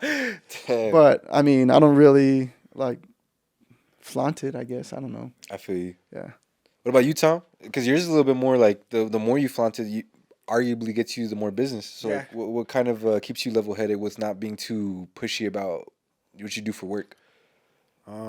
yeah, I don't know. I feel like the work I do, like being the financial planning, it's not really translatable to like Instagram. It's not like the funnest shit. Yeah, I feel you. Like planning for your retirement or insurance, all that type of stuff. So to me, I mean, yeah, you can flaunt it and like say, oh, this is what I do, which I do to certain people. Hey, if you ever need questions on this, that. But I think just in general, bro, I'm more of a private person. So True. I think it just like spills out into everything, even with the run for it stuff. Like, as dumb as it sounds, like sometimes I'm like, oh, like I don't want people to just know me as like just a run for it person. Like I'm always gonna promote it and stuff, and always use it to like keep growing. But I don't think any of us want to be tied to just like one thing. Yeah, I feel you. And whether it's work or like I'm not the work I do. I'm not just this. Like on a more just level, like human level. Like I don't. It's not. It's just the internet. Yeah. So yeah, I don't know. I think it's just more personal. Like I'm more of a private person. Even getting back to like the club itself, sometimes I really got to be like, hey, got to be more like Freddy, man. Like people want to come and you got to introduce yourself and be a little bit more, which is good. Even doing what I do has helped me be more of a personable person and just be more extrovert. Than So even as the founder, one of the founders of Room For, you still you still have to get it out of your comfort zone with the for organization sure, as well. Yeah. I mean, Even being a runner, going to that shit, you have to like get out of your comfort zone. for Because sure. I'm over like, damn, dude, I run by myself all the time, but now everyone's gonna see my stride. You know what I mean? Like, what if I run like a dumbass? You know what I mean? I didn't even know it until somebody saw it. no, yeah, but Run Club, man, it's just good because again, everybody, different professions, different like belief systems on how they run, how long they've been running. We have people that just started, Yeah. people that are like deep in the game of running. So it's just cool, man, to bring everybody together and yeah, as far as like my personal stuff, to me, it's personal. just the internet, bro. It kind of preserves it, huh? It kind of like lets you feel a little bit more human when you preserve it a bit. Yeah, But there's a balance, I feel. Like, I still feel like there's a little bit of a balance. Like, you got to be able to still show off what you're doing. Otherwise, you can't really grow the community you want. exactly. So you do have to be a little bit more sociable, I think, at least within the Rumford space. Mm-hmm. But within your guys' personal careers, I think you guys are pretty set up to, like, you probably target your stuff directly to the clients you're trying to get. Yeah, Which exactly. your personal audience might not necessarily be that audience. I feel what you're saying. Yeah. I feel what you're saying to an extent. The only reason why I say just to an extent is because I do think that my personal audience does tie into the MF audience a little bit as well. Mm-hmm. Just a bit. Yo, Freddie, what were you going to ask me right now? You said you wanted to ask me about something, about posts or something like that? Oh yeah. So What are you going to say? my boy Groovy over here, I look forward to his daily post every day. I know that you use Instagram now to take pictures of the sunrise, sunset, and then you post a little brief about your day of how you're feeling physically and mentally, right? Yeah. I had saw that and I transitioned it to Strava. I mean, obviously I don't have a lot of Strava followers, right? But Yeah, I figured, okay, Evan's doing that as a journal. Let me just transition it to Strava because I really like the creativity that you do for your Instagram. What made you do that? I just wanted to start documenting my life a little bit better because like the whole conversation we just had about like posting your life on Instagram or just social media in general, I was just thinking, man, like I can only get so far if I'm not documenting what I'm doing. Like I get it, we all are perfectionists and we all take our craft serious, but I think for me, I just felt like if I'm not posting unfinished work, I think I'm okay. I think that's the balance I can find because I hate posting like snippets of songs, shit that's not ready yet, midnight sessions concepts that aren't ready yet. I want them to be fully ready. But that doesn't mean that I can't necessarily document what's allowing me to do this shit every day. And so I figured I was like, you know what? I'm not no trainer. I'm not really like even knowledgeable for my own self. I'm not programming shit for myself. Every day when I go to the gym, I'm still figuring out when I get there what I'm trying to do. But I like all I know when I go in is what the focus is, like back and by or something like that. But I don't really know what I'm gonna start with or anything. But I was just thinking, you know what? If there's somebody out there, and the podcast kind of ties into what I'm trying to do on my personal level, like if there's somebody out there who's struggling with what to do throughout a week, well, I'm gonna try to document everything I do throughout a year and then beyond as well. Because hopefully, if I could do it 365, hopefully I could do it forever. But maybe somebody can find some inspo for that and then just figure out how to build a week of workouts for themselves. And like that allows me to document what I'm doing on the daily without having to compromise showing off work that's not done yet. So like if you see that I'm working out every day, you see that I'm running every day, you see that I'm starting to drink tea and shit, you see that I'm like listening to certain music and all that, then you see what's going into the process that's allowing me to give the final product, which is a season of Midnight, a final edited episode of MFHQ, or a finished album. Like you know what went into me being able to do that, but you didn't get spoiled by hearing a song that's unfinished. And then another thing that I try to like find the balance in is I don't really want people's hands in my creative decision making. So I don't really try to ask for people's opinions too much unless I have like two versions of something that I designed and I'm like, yo, what are you guys feeling? You know, I like doing some testing. I did that a lot with the podcast. I was just trying to figure out what people wanted to see for like the name tags and all that shit. But that's what it was. I was like, I gotta find a balance, man, because if I just wait to only post finished work, then MF will be compromised because of that. Because at the end of the day, MF is what we're producing as MF, but my audience that knows Evan Romo and Grooviano and all that, like they don't know MF until I present it. So, because the only people that are really learning about MF organically is musicians and their audiences, for example. So, like, if I'm over here just running and shit, but I don't ever announce MF, then no one's gonna know how all this stuff ties together. So, if I start documenting my life, You got to be conscious about it. yeah, if I start documenting it, then people are gonna understand how much has to go into, what do you call it? Accomplishing these projects, because at the end of the day, if I'm just sleeping in every day, if I'm not working out and I'm just being lazy or anything like that, we might have not even started the podcast yet because there wouldn't have been the mentality of getting active. You know what I'm saying? So I just figured, I was like, how can I find that balance of like sharing more than I'm used to, but also not compromising my work while it's being produced. And I figured, I was like, well, I mean, I want to get better at drone photography, so let me pop up the drone every day, take a picture, and then it doesn't, like, I write almost in different form. I'm either writing lyrics, I'm either writing like schedules for the podcast, or like lists of guests that I want to try to talk to. I'm writing I try to journal every day, and then I'm also like writing my workouts as I'm working. I'm writing all this shit, and it's for my eyes only, and then it's not even for my eyes only. Like by the time I'm done, I don't even look at the past workouts anymore. Yeah. You know what I mean? So I'm like, how can I document this and make it of people's value? So I just figured Diamond Lung Endurance, if I'm only gonna post when I'm gonna do a group run, might as well be a dormant ass account. Like I might as well just give up on the idea. How can I make this a daily thing? What can I do to be daily? What do I do every day already?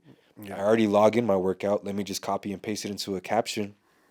I already try to find a sky picture to like put for the picture. Let me just pop open the drone every day.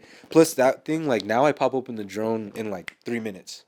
I wouldn't have done that though if I'm only doing it every like 3 months. Yeah. You know what I'm saying? So I'm just trying to build habits so that way I can get better at everything that I'm doing. I'm not saying I'm trying to build a career where I'm always getting booked for drone gigs, but we have this tech, and if we don't find ways to utilize it, it's just collecting dust. Yeah. So like I'm trying to find ways to go ahead and like use it, even if it's for personal use right now. At the end of the year, I'm hoping that every day I did some sort of motion to the point where someone could look at that Instagram and now they are not just looking at Instagram, they're looking at a 365-day program. Not from somebody who's certified or anything, but somebody who just did it and it worked for them. Yep. So like like I said, I'm not trying to claim certification or anything like that. No. That's exactly why I asked the question, because if you guys are watching this, and everybody can probably agree from this, the thing that I picked up from that was that we utilize each other to network, and we utilize each other to build. If it wasn't for Evan, aka Groovy, to show me that he can create a journal of his livelihood through Instagram, then I would have never done what I'm doing now for Strava. So now, because of your inspiration and your motivation within yourself, you motivated me to do a little bit of a journal too. Not the same way that you did it, right? Because I ain't trying to copy or do anything, but something where I'm like, okay, this is the way Evan's doing it. Let me switch it up on my end the way I think, right? Because you're doing it the way you think, and then I do it the way I think. I don't know if you've seen my Strava, right? Yeah, I talk a lot of shit to myself though. Like I'm talking, what is it, third person or first person when you talk to yourself? Third, right? I'm talking third person. I'm talking to myself, and I'm like, motherfucker, I'm not even fucking tired. But that's just my mindset when I'm working out. Mm-hmm. And then I adapted like the quote of the day. This is what my quote is for the day on certain people that I like to quote. And because of your inspiration and your Instagram post, I was able to create what I did on my Strava. Yeah. And because of that, cheers for that, because you just gave me a little bit more an incentive to wake up and fucking get after it. And now you're like, yeah, everyone, like, because at some point, like, let's say we're 3 months in and people are waiting for the post. Like, that's why I hashtag me today, you tomorrow. Because it's like, yo, I did this today. If you need something for tomorrow, like, you got it. Yeah. Like, now you got the program for the next day. But that's, fuck yeah, dude. Like, I'm glad, because at the end of the day, it's just like, man, if I'm not even looking back at these workouts, the only time I do is when I need to reference it, then what's the use of writing it down? Might as well just take that out of my life and everything and just try to find something to fill it in with. I feel like, no, sorry. No, I was just gonna say, I feel like with Run For It, that's how we've had a lot of success, is people just getting that like inspiration from seeing. That's why we're heavy on reposting people's stuff, and even me, like, again, being the analytical one, like, oh, should we repost everything, or like that video is kind of whack. Yeah, no, exactly. But at the end of the day, it's a lot bigger, because someone could, I'm not gonna run today, or I just don't feel it, and then they see someone else post that they got out there in the cold and they ran 9 miles, so it's like, okay, and that's just one instance. But when people see the overall good time people are having, and like, okay, it's motivating, man. It's corny, it's cliche, but it's what's built us to like where we're at. Like, people, it's just good energy, good, the community as a whole. Running's not the easiest thing, man, but people, I feel like, people take a lot of inspiration, more than other things, work, music, whatever it may be. Like, when it comes to running, and you see like your peers doing it, running with someone too, like, that just makes a huge difference. Like, Fred knows, like, a huge difference running by yourself, or at least with one more person. Like, even when David and I would do trail runs and he'd be like ahead of me, like, I know David's ahead, so I'm like, yo, David's finishing it, let me get it. When I see him coming back from that tall ass hill behind UTEP, I'm thinking, this motherfucker just got through that shit, so I better get through that shit too. There ain't no reason why I can't get through it just like David did. If he's out here grinding, I'm a grind. But another thing, Freddy, is when I was designing every day, like in 2021, I was just doing like a surreal ass design every day. It allowed me to like create and not worry about perfection, because the next day I'm gonna have to do another one. So like today, like, this is my new way of kind of doing, like, okay, yo, like, if I only ran 0.5 miles today, tomorrow I might get 4. Dude, you know what I'm saying? And so this is my way of letting go of like perfection. Yeah. I feel like I need something within my wheelhouse currently. I can't do a perfection habit breaking exercise for a year, leave it alone, and then keep that habit. I gotta have something in there within my arsenal of like workflow that I'm not worried about perfection on. And even if it's really quick, the two things for me currently are documenting my workouts every day. Because I'm not having to create, I just journal what I did. It's just journaling. Second is the podcast. Like I won't become a better host if I'm not getting more people to come in and have conversations. You know what I'm saying? Like, so anything, man, the reps. So like, obviously we want to have a special like quality from episode 1, and we already got that down, but our intro might evolve over time, things like that. But I'm not gonna like midnight sessions. I think as we're a little bit more of a perfectionist, but it's also because we're not just representing ourselves. Like I'm not on camera at all for midnight sessions. Yeah. I'm a little bit on camera here, but I'm also trying to showcase you guys. But I'm just also having a conversation with you guys as well. Yeah. So like. I try to have something within my workflow that allows me to just let go of that whole perfectionist thing because it does end up tying into other projects. So that's another reason why I do it. Like, is because I'm trying to let go of perfection. Yeah. And that allowed, like, the last couple posts I've been doing have been me feeling a little under the weather and me saying, hey, yo, I'm patient with this journey. Mm-hmm. Like, it's just 1 week that I'm probably going to feel a little slow. Next week, I'll probably be back to my stuff. And that's, it's crazy. And that's the point that I was going to make, too. Is that even if it's the most minimal work and you're posting that, right? Yeah. It's the biggest work for someone reading that. Yeah. Because, trust me, today I felt like ass and I didn't even want to work out. And guess what I did? Guess what we all do in the mornings, right? We're going to pop up in social media. We're going to read something, right? Because that's what we do now. Mm-hmm. But the first thing that pops up is your sunset or your sunrise. That one was gnarly. Your captions. And then the first thing I read was, I'm trying to maintain myself. I'm trying to watch over my body. I'm just trying to listen to myself. That right there for me meant a lot to me and my motivation of getting in some work in today, because if you're going to go through it, then I'm going to go through it. And then that's where my competitive comes in. And I'm pretty sure everybody's got competitiveness with them. Yeah, I feel you. So that helps me. So your post helped me. So just to let you know. Hell yeah, bro. Post helped me. I'm glad that it does, because if it's helping you, then it's got to help a lot of people who are like also in their beginning stages. I'm telling you, bro. So just keep doing it. As far as that goes, that's what I'm trying to do. Just journal. I already journal, like I said. I told you I journal on my own. So I just figured, I don't know. Just let me see what people can grasp out of it. Plus, honestly, I don't know if you've seen the feed lately, but if you look at it from like a grid form, mm-hmm. It looks kind of cool seeing all them skylines, honestly. Yeah. So I'm just trying to make sure that once you have 365 of them, and it's already inspired new ideas. Like I want to print them into like a little book. Mm-hmm. El Paso will go crazy for that shit. Like, 365. Sometimes it's a sunset, sometimes it's a sunrise. But I tried to take a midday one. That shit was not popping off. Talk about great minds think alike. I was telling Thomas the other day, so all the pictures that we're taking as far as like with Carlos and then how I'm just taking these amateur pictures. Yeah. I want to do a lookbook, but I want to place it there at Viejo so when the runners come, they could look through the workbook. Like a coffee table book? Like a coffee table book. They'll be like, oh my God, look. Yo, Pat, man, that book that he had, I forgot what it was. I forgot what it was called. I know what you're talking about, too. I don't know what it's called, man. Slightly off, I think.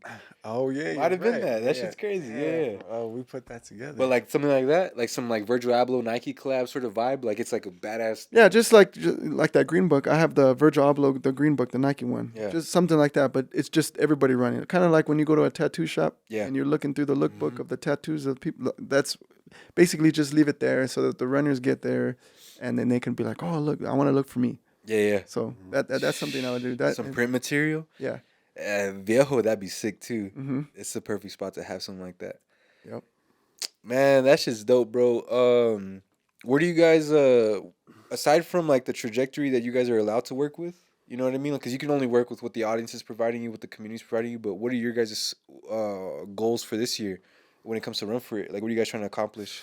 Oh, bro, we have a lot planned, I would say. I mean, we came back last year. We had been off for like about a year and a half because, work schedules. Fred was getting into his work and, we had taken some time off after COVID. But I feel like since we've been back in August of last year, we've had such a good response. It's grown so much that like now for this upcoming year, we're like, oh man, the possibilities are endless. I know we're looking at, having another 5K, like a formal one that we did, for sure, something like that.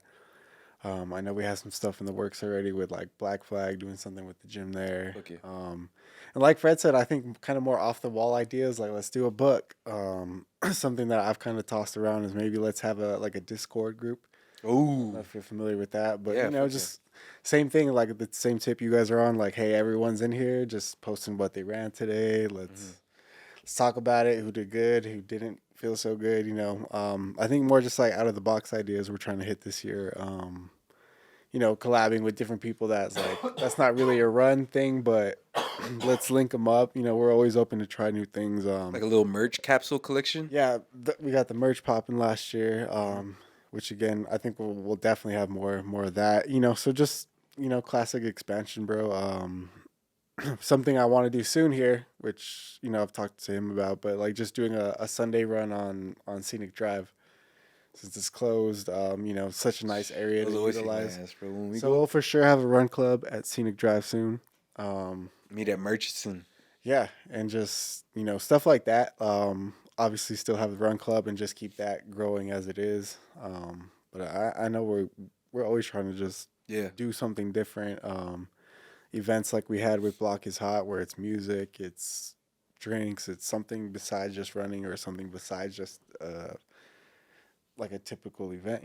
So I don't know what else you got planned, bro. Anything I don't know about? Nah, man. So a calendar photo shoot. I just think, calendars that'd be cool. But at this point, the way it's going is, it's like I guess it's more spontaneous right now at this point because a lot of people are hitting us up. So whoever hits us up, then we create the idea. Like I just had a guy hit me up today from a beverage company, Troy Aikman's beer. Yeah, Glazer's beer. He hit me up today and he was just like, "Hey man, so I like what you guys are doing. I want to collaborate with you guys. Like this is what I'm gonna supply you guys and stuff like that." So I think he's gonna be there on Saturday. To be honest, at the Union. Yeah. Along with the Hennessy shots. $5. $5 Hennessy's. See you on Saturday. No, but you're gonna have to get another Hennessy deal. I know It's like February. That'll be like when we've reached the apex, bro. When we secure that Hennessy deal, like we can retire. Man, you're gonna lose it like right after. We'll give run for it to. Why do you think I'm wearing brown, bro? Hennessy. Just trying to get that. Yeah, trying to get Let that. me. Speaking of Hennessy, not necessarily Hennessy, but what about like some? I don't want to use this word, but just for the better, like lack of a better one, like gimmicky sort of events where you guys do like a beer mile or like you guys ever seen the blue jean mile where people got to run in jeans? Nick Simmons. I remember I told you I talked to like he does a lot of like special things like that. You guys ever think about stuff like that? Or is that the blue jean one might not be, but you think like alcohol related ones because you guys do drinking afterwards. But you guys ever think about like a drinking during the event, or is that a little too reckless, like a little too out of line with your guys' purpose? When it comes to that, I'm always open to drinking. First of all, okay, cool. It's just hard to do it at a school, right? Yeah. Or even out in the street, especially drinking. That's pretty tough. Yeah, I feel you. You would have to go somewhere where it's like completely secluded of public.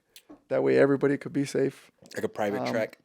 But if you really want to get into then the milk mile, stuff like that. Oh yeah, you ever done the milk challenge? Either of you? I've done the milk and I've done the beer mile. Okay. Yeah, back in college, but yeah, they're both fun, man. How did you go about the beer mile? Did you just like fucking shotgun each beer before you got started? It's a beer every lap, right? Yeah. Okay. But so there's a standard for beer mile. Well, at least for us, right? Because we had a bunch of colleges come to Sam Houston to do it. But long story short, the content of the beer needs to be 5% or more. Okay. So my choice of beer was always Coors Originals because it was 5%.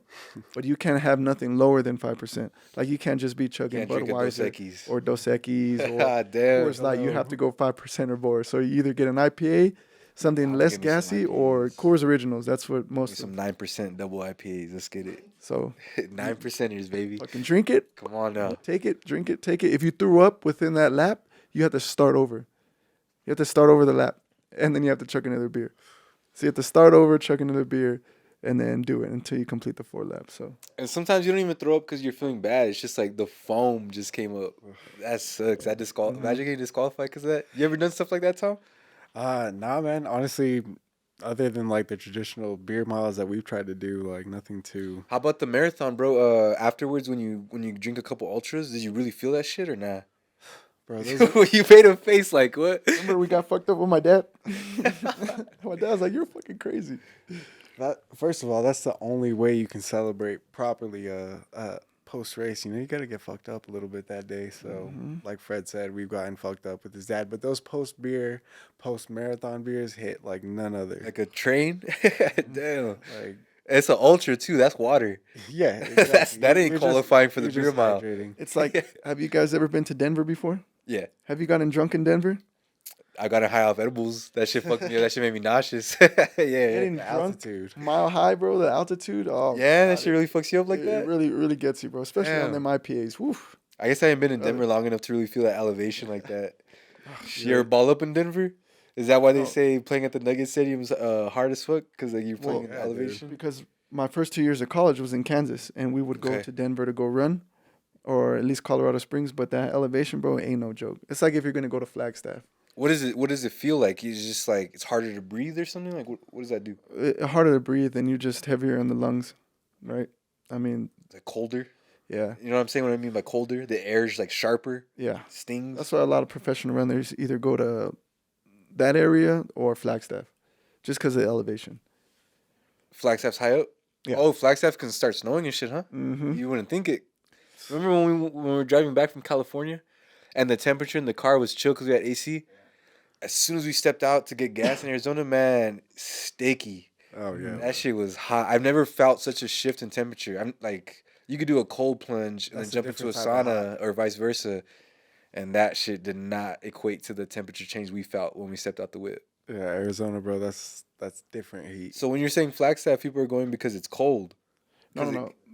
People are going because of elevation training. Just elevation. It doesn't matter Yeah. about the temperature. Yeah, a lot of Olympic athletes, professional athletes, high-end high schoolers in colleges, they go to Flagstaff for about a month, and they train there, bro, because just the elevation.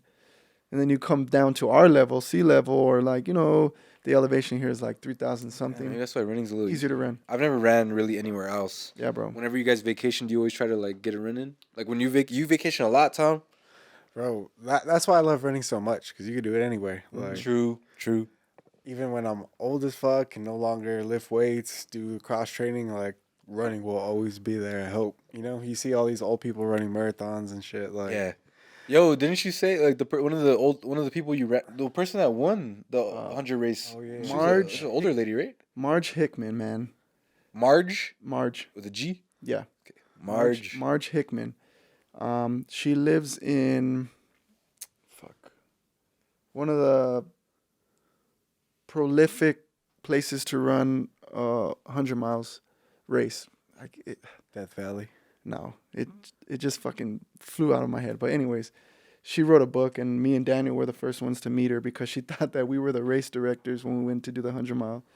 Come to find out, bro, like when she's talking to us, her and her husband were talking to us, like this lady is a fucking legend, dude. Like she's ran that 100-mile race like 20 times, and she's won it. She's gotten top 10 like 8 times. I mean, she's 73 years old right now, and she just came in there like a monster. I have pictures of her that Daniel took where she kind of busted her knee open, and I have pictures of her getting taped up and like just keep going running. I mean, God, it's crazy, bro. Yeah. 73-year-old, and she's just out there running 50Ks, 100Ks, 100-milers. And I'm like, man, like Thomas said, I mean, running, I want to be 70, 75, 80 running. I bet when you popped your calf, you were like, "Fuck, man, what will Marge do right now, bro?" Yeah. Well, man, that's just another conversation to get into. But I'll never forget what the husband was telling me. Oh, true. Long story short, he was just like, a lot of people don't finish their 100-mile run their first time ever. He's like, Marge didn't do it. I didn't do it. Don't feel discouraged. But the only thing you're going to have to get used to is that you're going to be thinking about this day for another 365 until you come back and do it. So when I hurt my calf, that's all I thought about. I was like, God dang it, he was right. But at least mentally, I was prepared. Yeah. You gonna do it again next year? Yeah. Yeah. Yeah, I already told Daniel. I'm like, we're going to do it again, bro. What about you, Tom? You see anything beyond a marathon in your future, man? You ever have an interest in that? Oh, for sure, bro. I have a friend that's hitting me up right now about maybe doing a half Ironman. So swimming, running, biking. Because, yeah, I mean... All those 3 things across 13 miles, right? Because if it's a half Iron... Because Yeah, the Ironman so- is just a marathon, right? Ironman, I believe, is a full marathon. So 26 miles. And Oh, and it's like 100 and something yeah, fucking it's bike like a miles 100-mile and bike ride, and then like a like 5K of swimming, right? like yeah, Ish. like 3-mile swim, something like that. So all those cut in half, which is Fuck still that. a lot. But yeah, definitely, man. I'm trying to, like we were talking about earlier, your running motivation and cycles sometimes like shuffles, but right now I'm heavy run mode again. What made you get back into that? Because we just had a conversation like 2.5, 3 weeks ago when I was telling you, fuck, yo, at the beginning of December, when I was like, yo, I didn't get that 230, and you told me that you've been more focused on lifting. Yeah. What did you accomplish, if anything, that allowed you to switch back to running mode?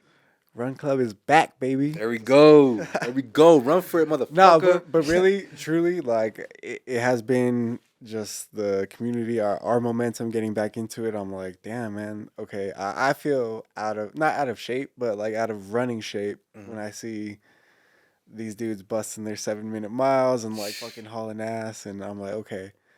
I had kind of taken some time off, but yeah, it's time to get back in. The marathon's coming up, so again, man, we want everyone to come out to that. Like, yeah. Hey, yo, we might do some rescheduling really quick on this. That way, this comes out before the half for sure. Well, I got you. Speaking of the half, did Evan sign up for the half yet? Shh, nah, I'm trying to get a sponsor for it real quick. So check this out. I'm gonna sponsor Evan right now. Now that we're talking about it, I'm gonna sponsor Evan because no excuse. No excuse now, bro. You can't say no. So Man. referring back to me, kind of taking off running completely, because I will take off running. I'm over running. So Evan is now gonna take my spot because I already signed up for the half.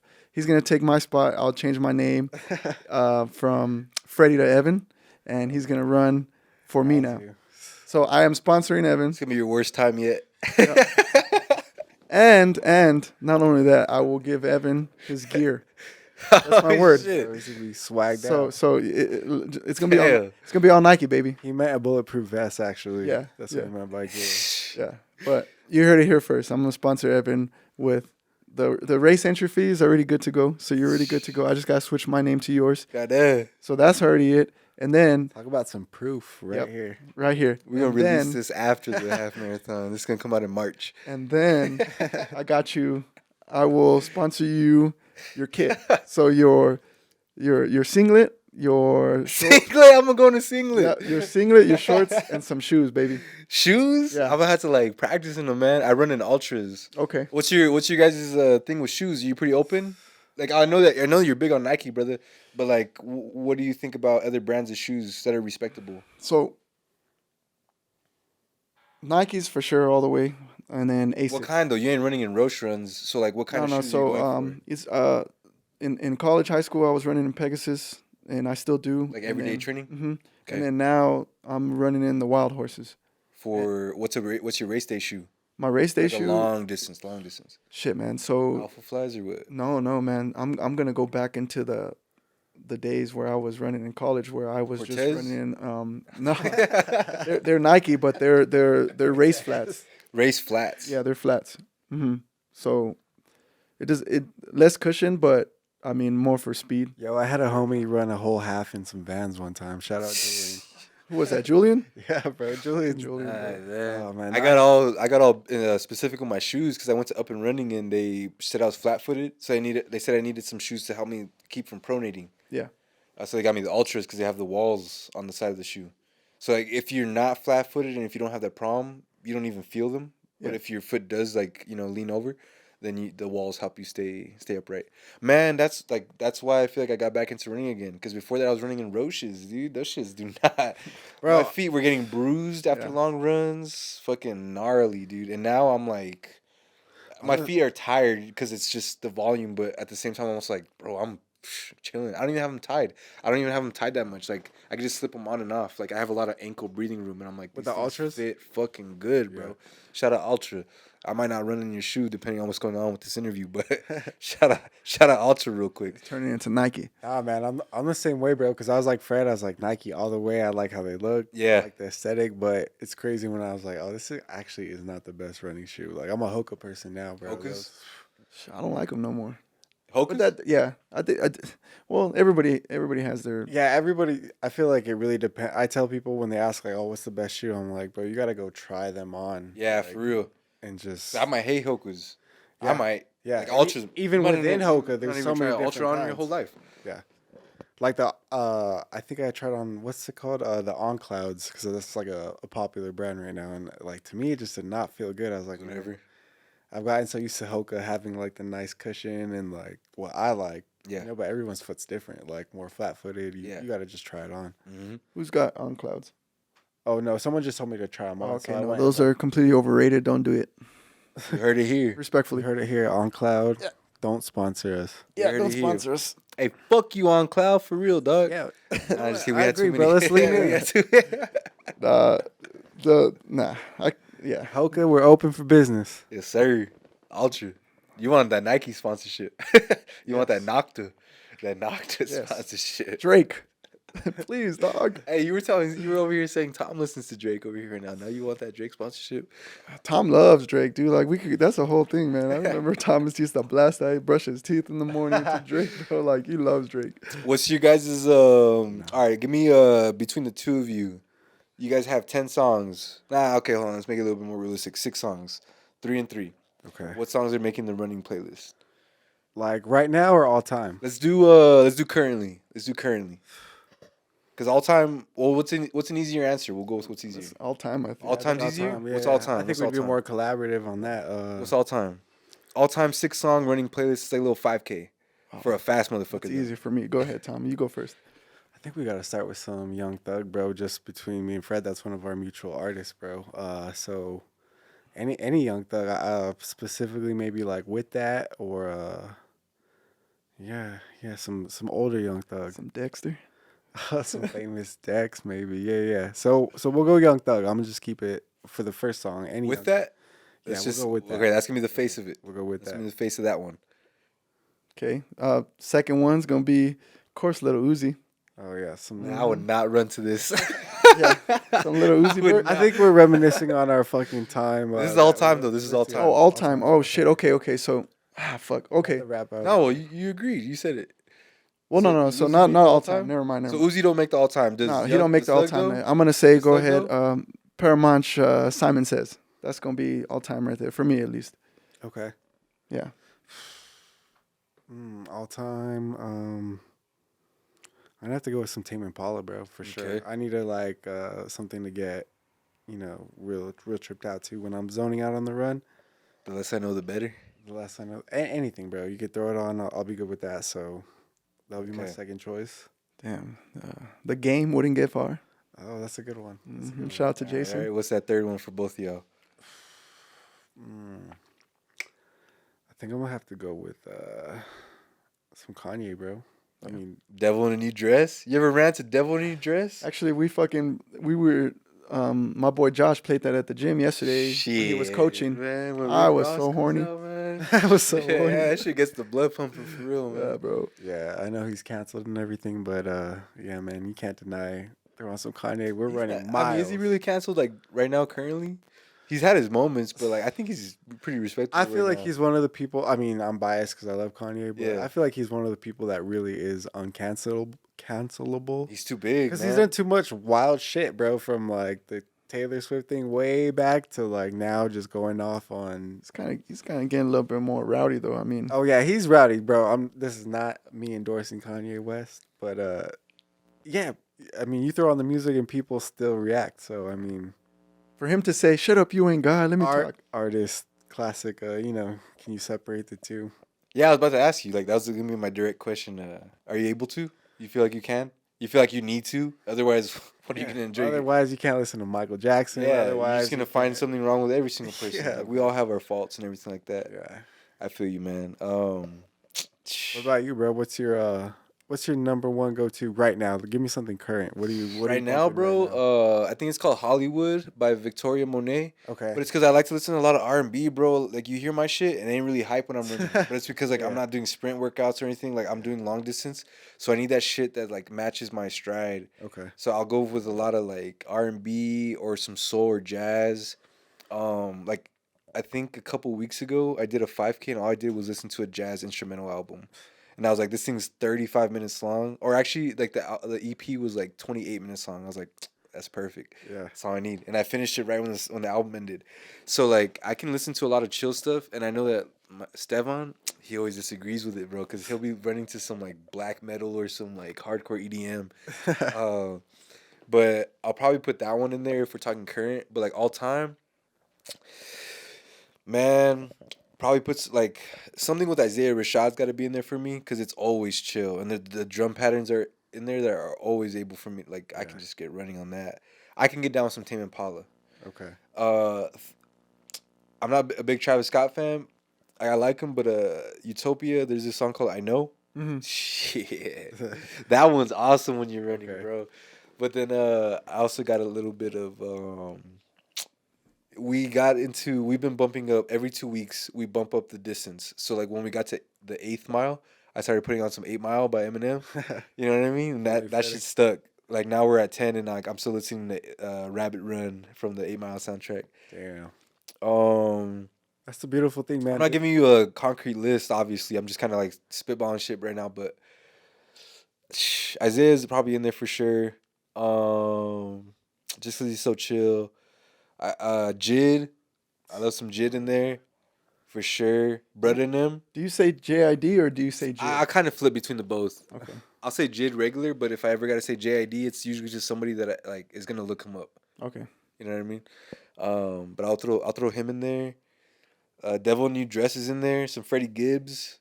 Sometimes. Are you a podcast while running person or strictly music? Fuck no, I can't do that, man. Really? I can't do that. I'd rather listen to nothing. Wow. Yeah, I can't listen to a podcast. I can't. Not me personally. I do it when I'm in the morning on the way to the gym or something. Okay. Lately, I'm not even a big podcast person. It's not so late as of late that I'm just trying to one find inspo, but then two, I'm just trying to be a big hooper dude now, bro. So I listen to a lot of NBA podcasts. Okay. Kevin Garnett's. Yeah. All the Smoke. Okay. I like JJ Redick's. But not while you're running. Nah, I can't do it. That's man. crazy, bro. I feel like I do a lot of talking to myself, so I feel like I'd miss out on things a lot. that's a good way to put it. Yeah. Music, it's like I can ignore the lyrics and just get into the instrumentals of things. Yeah. But with the podcast, I feel like I try to listen a little bit more intently. Yeah. So it's hard to do that for when I'm like I try not to also do that when I'm doing a lot of my graphic design that involves me doing a lot of copywriting, because like I'll end up getting distracted with what they're saying, or I'll be so into what I'm writing that I didn't even hear the last 10 minutes. Yeah. No, I get you, bro. I try to be a little bit more focused on my podcast. Okay. I can't even listen to random music on the run. Yeah, it has to. It needs to be music I know is gonna hit. Yeah. I can't pop on like no Discover Weekly when I'm running. Yeah. I have separated Has to time be for that. curated. Yeah. Cause like David Goggins, bro, I get it. You know, he'll be like, what happens when you get caught off guard and you don't got no music to save you and shit. But I'm like, well, I'm not caught off guard right now, so like I love Goggins, bro, but I'm also like I can't dive too into his shit, man. That's for like the 1% of people out there that are psychos like that. Yeah. I'm not. Whoa. I'm like in the 3 percentile. Like not 1, but the 3. You gotta watch that one he did with Huberman. It's pretty recent, right? Like yeah. no more than a week ago. Yeah. Well, because I got ADHD, bro. About a Like week ago. I got extreme ADHD, so the way he broke shit down, fucking crazy. You guys gotta watch that one. I'll check it out. I'll check it out for sure. Cause I love Huberman's thing, but I've never really seen a full episode. I always watch clips of it. Yeah. But it's also because it's one of those things that like I didn't get introduced to until I got into the podcast space, and really I didn't really get into that space until I was taking the idea of artists so serious. Yeah. I'd already been kind of casually watching clips of NBA ones, but after a while I was like, I'm watching full episodes. I'm on Spotify now with like 1.5 the speed, just so I can like efficiently watch them and shit. That's the way to do it, bro. 1.5, 1.25 speed. Yeah. Cause like it's fast enough for you to still understand everything, and so I'm just trying to be more efficient with my life, honestly. Yeah. Yeah, and the running's helped. can do Honestly, that. man. You can't be efficient, or you can't. No, I can't listen to it like 1.5 You can't speed be or efficient. This is run for a podcast. You have to listen to it at double speed while you're Straight up. running as Turn fast up. as you can. Yeah. You gotta beat the episode. We got like a 2.5 hour one. People are gonna be trying to beat this one. Yeah. Yo, moving forward, really quick. Let's try to close out on a good note, really quick. You guys have this run club. You guys are trying to a social club too, social project. There's a lot of different ways to go about presenting the organization, but what is the one thing for 2024 that you want newcomers to go ahead and know about you all and the organization itself that is gonna get people to come and just try it out even once? That's all you can ask for, right? Is for them to come try it out once. So what's that one thing that you want people to know for this new year? Because we were just talking about on break right now about resolutions, and we can even this doesn't have to be like a one sentence thing. It could be a conversation again, but like with the new year around, by the time this comes out, we'll only be 1 month in. What's that one thing that you want people to know about when it comes to turning the clock around, turning the clock back, and starting over and starting fresh, and getting off on the right foot and everything like that? That's a good question, bro. I think, man, like we've been talking about this whole time, come try us out because it's bigger than running. Like it's community, it's feeling good mentally. Once you feel good mentally, the domino effect of everything else with your life, with your goals, like running is really. I was trying to like really think about this because I knew you were gonna ask something like that, but it really is like. Uh, it's a launching pad for a lot of things, man. It's a launching pad for a healthy lifestyle, for a healthy mental thought, like networking, like Freddie's been talking about, listening to music. You know what I'm saying? Like there's so many things that you can get out of it, and it's like just come find like whatever you need at that moment. Like come check it out. Everyone here is really cool. I'm not just saying that, but that's what we hear from everyone else too. Like, hey, I went there and everybody was so welcoming. Yeah, you Everybody guys bring good people. Yeah, and that's by intention, but also just by the nature of like the Running. people there. Yeah, Yeah. no one's going running like, oh, I'm mad, like standoffish, fuck everybody. Like Otherwise, go run on your own. Yeah. That's what most people would do if they're not in the right mood. I would just say, yeah, bottom line for anyone trying to do something different, switch up your mental, switch up just you're tired of where you're at, or like you're trying to be somewhere specific, just come hang out with us. It's everyone's welcome, and we're gonna have like a fun time. Above all else, it's not just like where most workouts are not very fun and you're just like, fuck, this sucks. Like I feel like everyone here is looking forward to it, and like it's good energy. Yeah, I don't know if you want to add anything to that, Fred, but I can't even top that one. Just pretty much what Thomas said. If you're an introvert or extrovert, I mean, the point of the run club is to, like I said, we're not a run club. We're a social club that likes to run. That's kind of something that we kind of want to show people, is that you're going to come to the run club for fitness, but you're also going to come to the run club to get to meet new people, get out of your comfort zone, and network. You're going to stay for connection. Stay for connection. And that's the biggest thing, bro. Because once you connect with people, then your life probably is going to get a little easier after that. I'm not saying that your life is hard or anything like that, but you have people to help you motivate it and keep you in check. And then when you network, you start following each other on social media and stuff like that. Referring back to what we talked about, like I'm following Evan now, but man, his posts are really inspirational. So that's just going to give me more an incentive to keep going. So like, that's what I like to see. And that's why I always stay positive and want to introduce myself to everybody, because who knows who I'm going to meet? Who knows whether that person's going to affect me in my life or not? Like, I want to make sure that I keep that instilled, not only within me, with Thomas, with you guys, but I want to make sure that everybody has that same mindset. So pretty much it, but Thomas pretty much hit it in the head. Yeah. So some people's resolution might be to become a runner this year. Do you guys have resolutions on your own? Do you even follow that stuff? You guys really overlook New Year's as a thing, or I've been trying to ask people that like every time I sit down with them. Honestly, bro, I know a lot of people don't feel like this anymore, but I kind of like the new year in the sense of, okay, it gives me like a hard like reset. I know a lot of people, and it's they're not incorrect. They're like, no, you just start when you need to. You don't need a new year to like reset. But there's something about like taking account every year of like, okay, this is how the last 12 months went. Like, let's try to change it. Like, I like the new year, so I do use it as a time to like reset and get things done. But I guess the biggest, I don't have like a solid one. It's just improving things that I already had some momentum on last year. Business wise, running wise. I do want to do that half Ironman, so I guess that'd be my resolution. A half Ironman this year? Yeah. You want to try to get one done? Trying to get one of those in. Do you have any on your eye, like that exist that you want to sign up for? That's the thing about them, man. They're everywhere. Yeah. So you can go. There's multiple in the U.S., but then there's one in like Mexico, one in Buenos Aires, like an Argentina one, Canada ones in Spain. So it's like nailing down exactly. Crazy.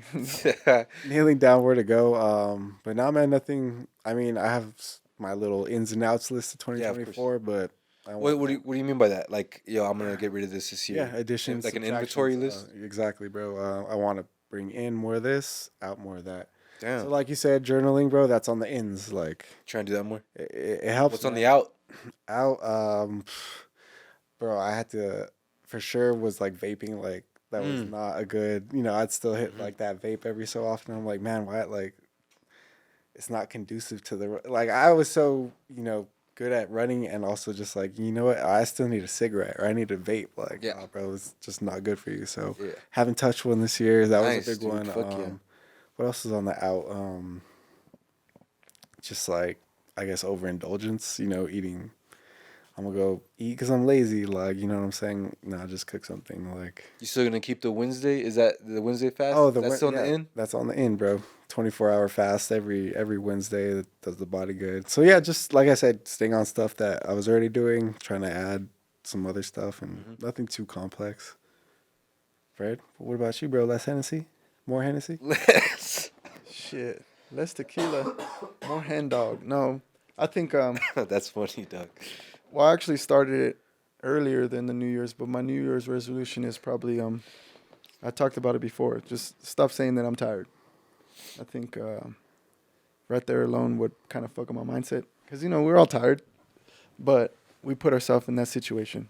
So that's something that I want to not say, or how when you just go talk to somebody and say, man, how's your day? Oh, I just woke up a little tired, or I'm tired. I just want to get tired out of my vocabulary. Yeah. You can call that you like this year you want to practice more gratitude?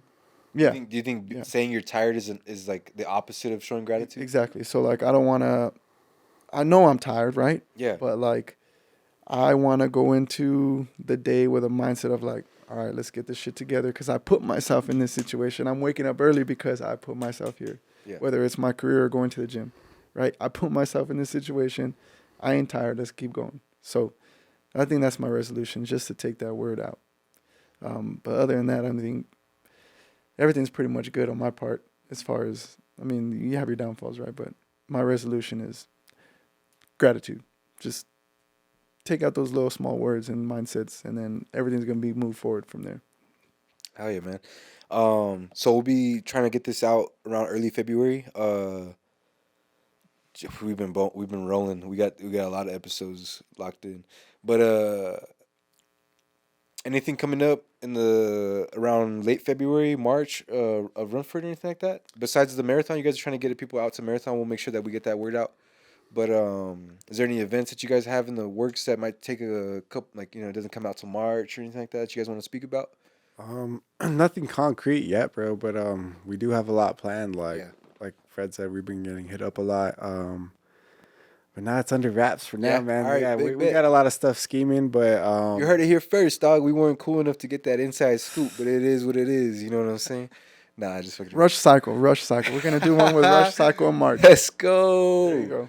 Let's We're go. gonna You do, said that in the other one though, so I ain't really. Yeah. I listened to the other one. All right, guys. We're going to Shout do out the... Diego though, bro. we're That's doing that was a good episode. an LSD run with Weekend LSD. Hey, let's Everybody's go. invited. Let's gonna- go. Gotta take- We got the inside scoop, boy. We're going to do the nude run, guys, okay? Yeah. Everybody show up naked at San Jancito, bro. We got it unlocked. Hey yo, really quick, guys. Where can people find you online? Where can they find you every week? All that stuff for the Run For It organization. Yeah, man. Our main form of communication to the world, Run For It EP on Instagram. That's where you'll find everything, honestly. We'll be at Viejo every Saturday, but again, follow the page because obviously sometimes we're not there. We go throughout the city. Mm-hmm. But Run For It EP, that's where you'll find everything. And then come say what's up to us in person. Yeah, and on Saturdays. Yeah, Saturdays, Saturday mornings. Location Saturday usually mornings. Viejo, but pending sometimes. Rain, sun, or shine, baby. We're going to be out there. That's another thing. I'm gonna Shout test y'all because if it starts raining on a Saturday morning, I'm gonna be like, "Yo, where's the run at?" I'll be out there. Nah, We'll be out man. there. You go get it. Shout out to everybody because it's been really cold lately, and we haven't seen any like decrease in people coming out. So You guys got dogs in that thing, man. When I see all the amount of heads there, I'll be like, "Shit, bro." The first run I organized with Diamond Lung, only Bardo showed up, so I was just like, I don't know how Run For It got this going, but props to them, dude, because it's hard to do, man. And Yeah. you guys were able to do it. And that's cool that it started off with a one-time thing that turned into a vision, man. Like, I'm really proud of you guys. I'm really excited to see what you guys do with it this year. Yep. I was a little sad when you guys went on your hiatus because, like, despite me going to runs often or not, I'm always following what you guys are up to. And I'm always keeping up, man. So, man, thank you for having us on, bro. Appreciate you, Yes. and We're all runners here, man. So let's just keep it going, bro. We all are, bro. We were all born to run, straight up. Hey, he's ready to run the half, baby. Yeah, we There you did go, it. man. I'll Nah, take- nah, for real, Sponsored, man. sponsored athlete right here. Let's Sponsored go, boy. Come on, talk to me different, boy. Oh, no, man, I am ready. I am ready, but I've been training for it, and honestly, the habit would have probably died off had you guys not also kicked off as well. Because you guys kicked off, would you say August? I probably August. started up again in September. Yeah. So had you guys not, who knows what would have motivated me to get back into it, man. You guys really do motivate a lot more people than I think you believe. Feels And I good know to you guys are aware of how many people already do. So I think there's still a level that you don't even know how much you guys tapped in. Imagine all the followers that you guys have that haven't found the courage to go to a run, but are still trying to dabble into it on their own. Oh, that's a cool thing, man. Like I said, every week we have people just like, oh, I just heard about you. Like, this is fucking awesome. And, so as long as we can always just keep having that, it's all good vibes, man. Hell yeah, man. Appreciate Super thankful that you guys came on, man. Oh, man, thank you for having us. Straight up, man. All right, man. We're gonna call it right there, bro. It's been a minute. Been a long ass night, but good ass talk, bro. Really good conversation about the running community, the mindset behind running and just bettering yourself and staying consistent and focused. Shout out to the Run For It. Make sure y'all get that merch. Show up on a Saturday. Bring a friend so you don't feel alone. I know that it's a little lonely to go ahead and start a new endeavor by yourselves, but that's what this organization's for. So shout out to Run For It. Shout out to Freddy. Shout out to Tom for getting this popping, man. And yeah, I mean, you know what it is, dog. We out here every single time having conversations with legendary people. Hold on, we'll cut that, and then we'll start a new. Nah, we don't gotta cut it. It's all good. It's all imperfections. But y'all were here for another episode of Live at MFHQ. Yes, sir. Yes, sir.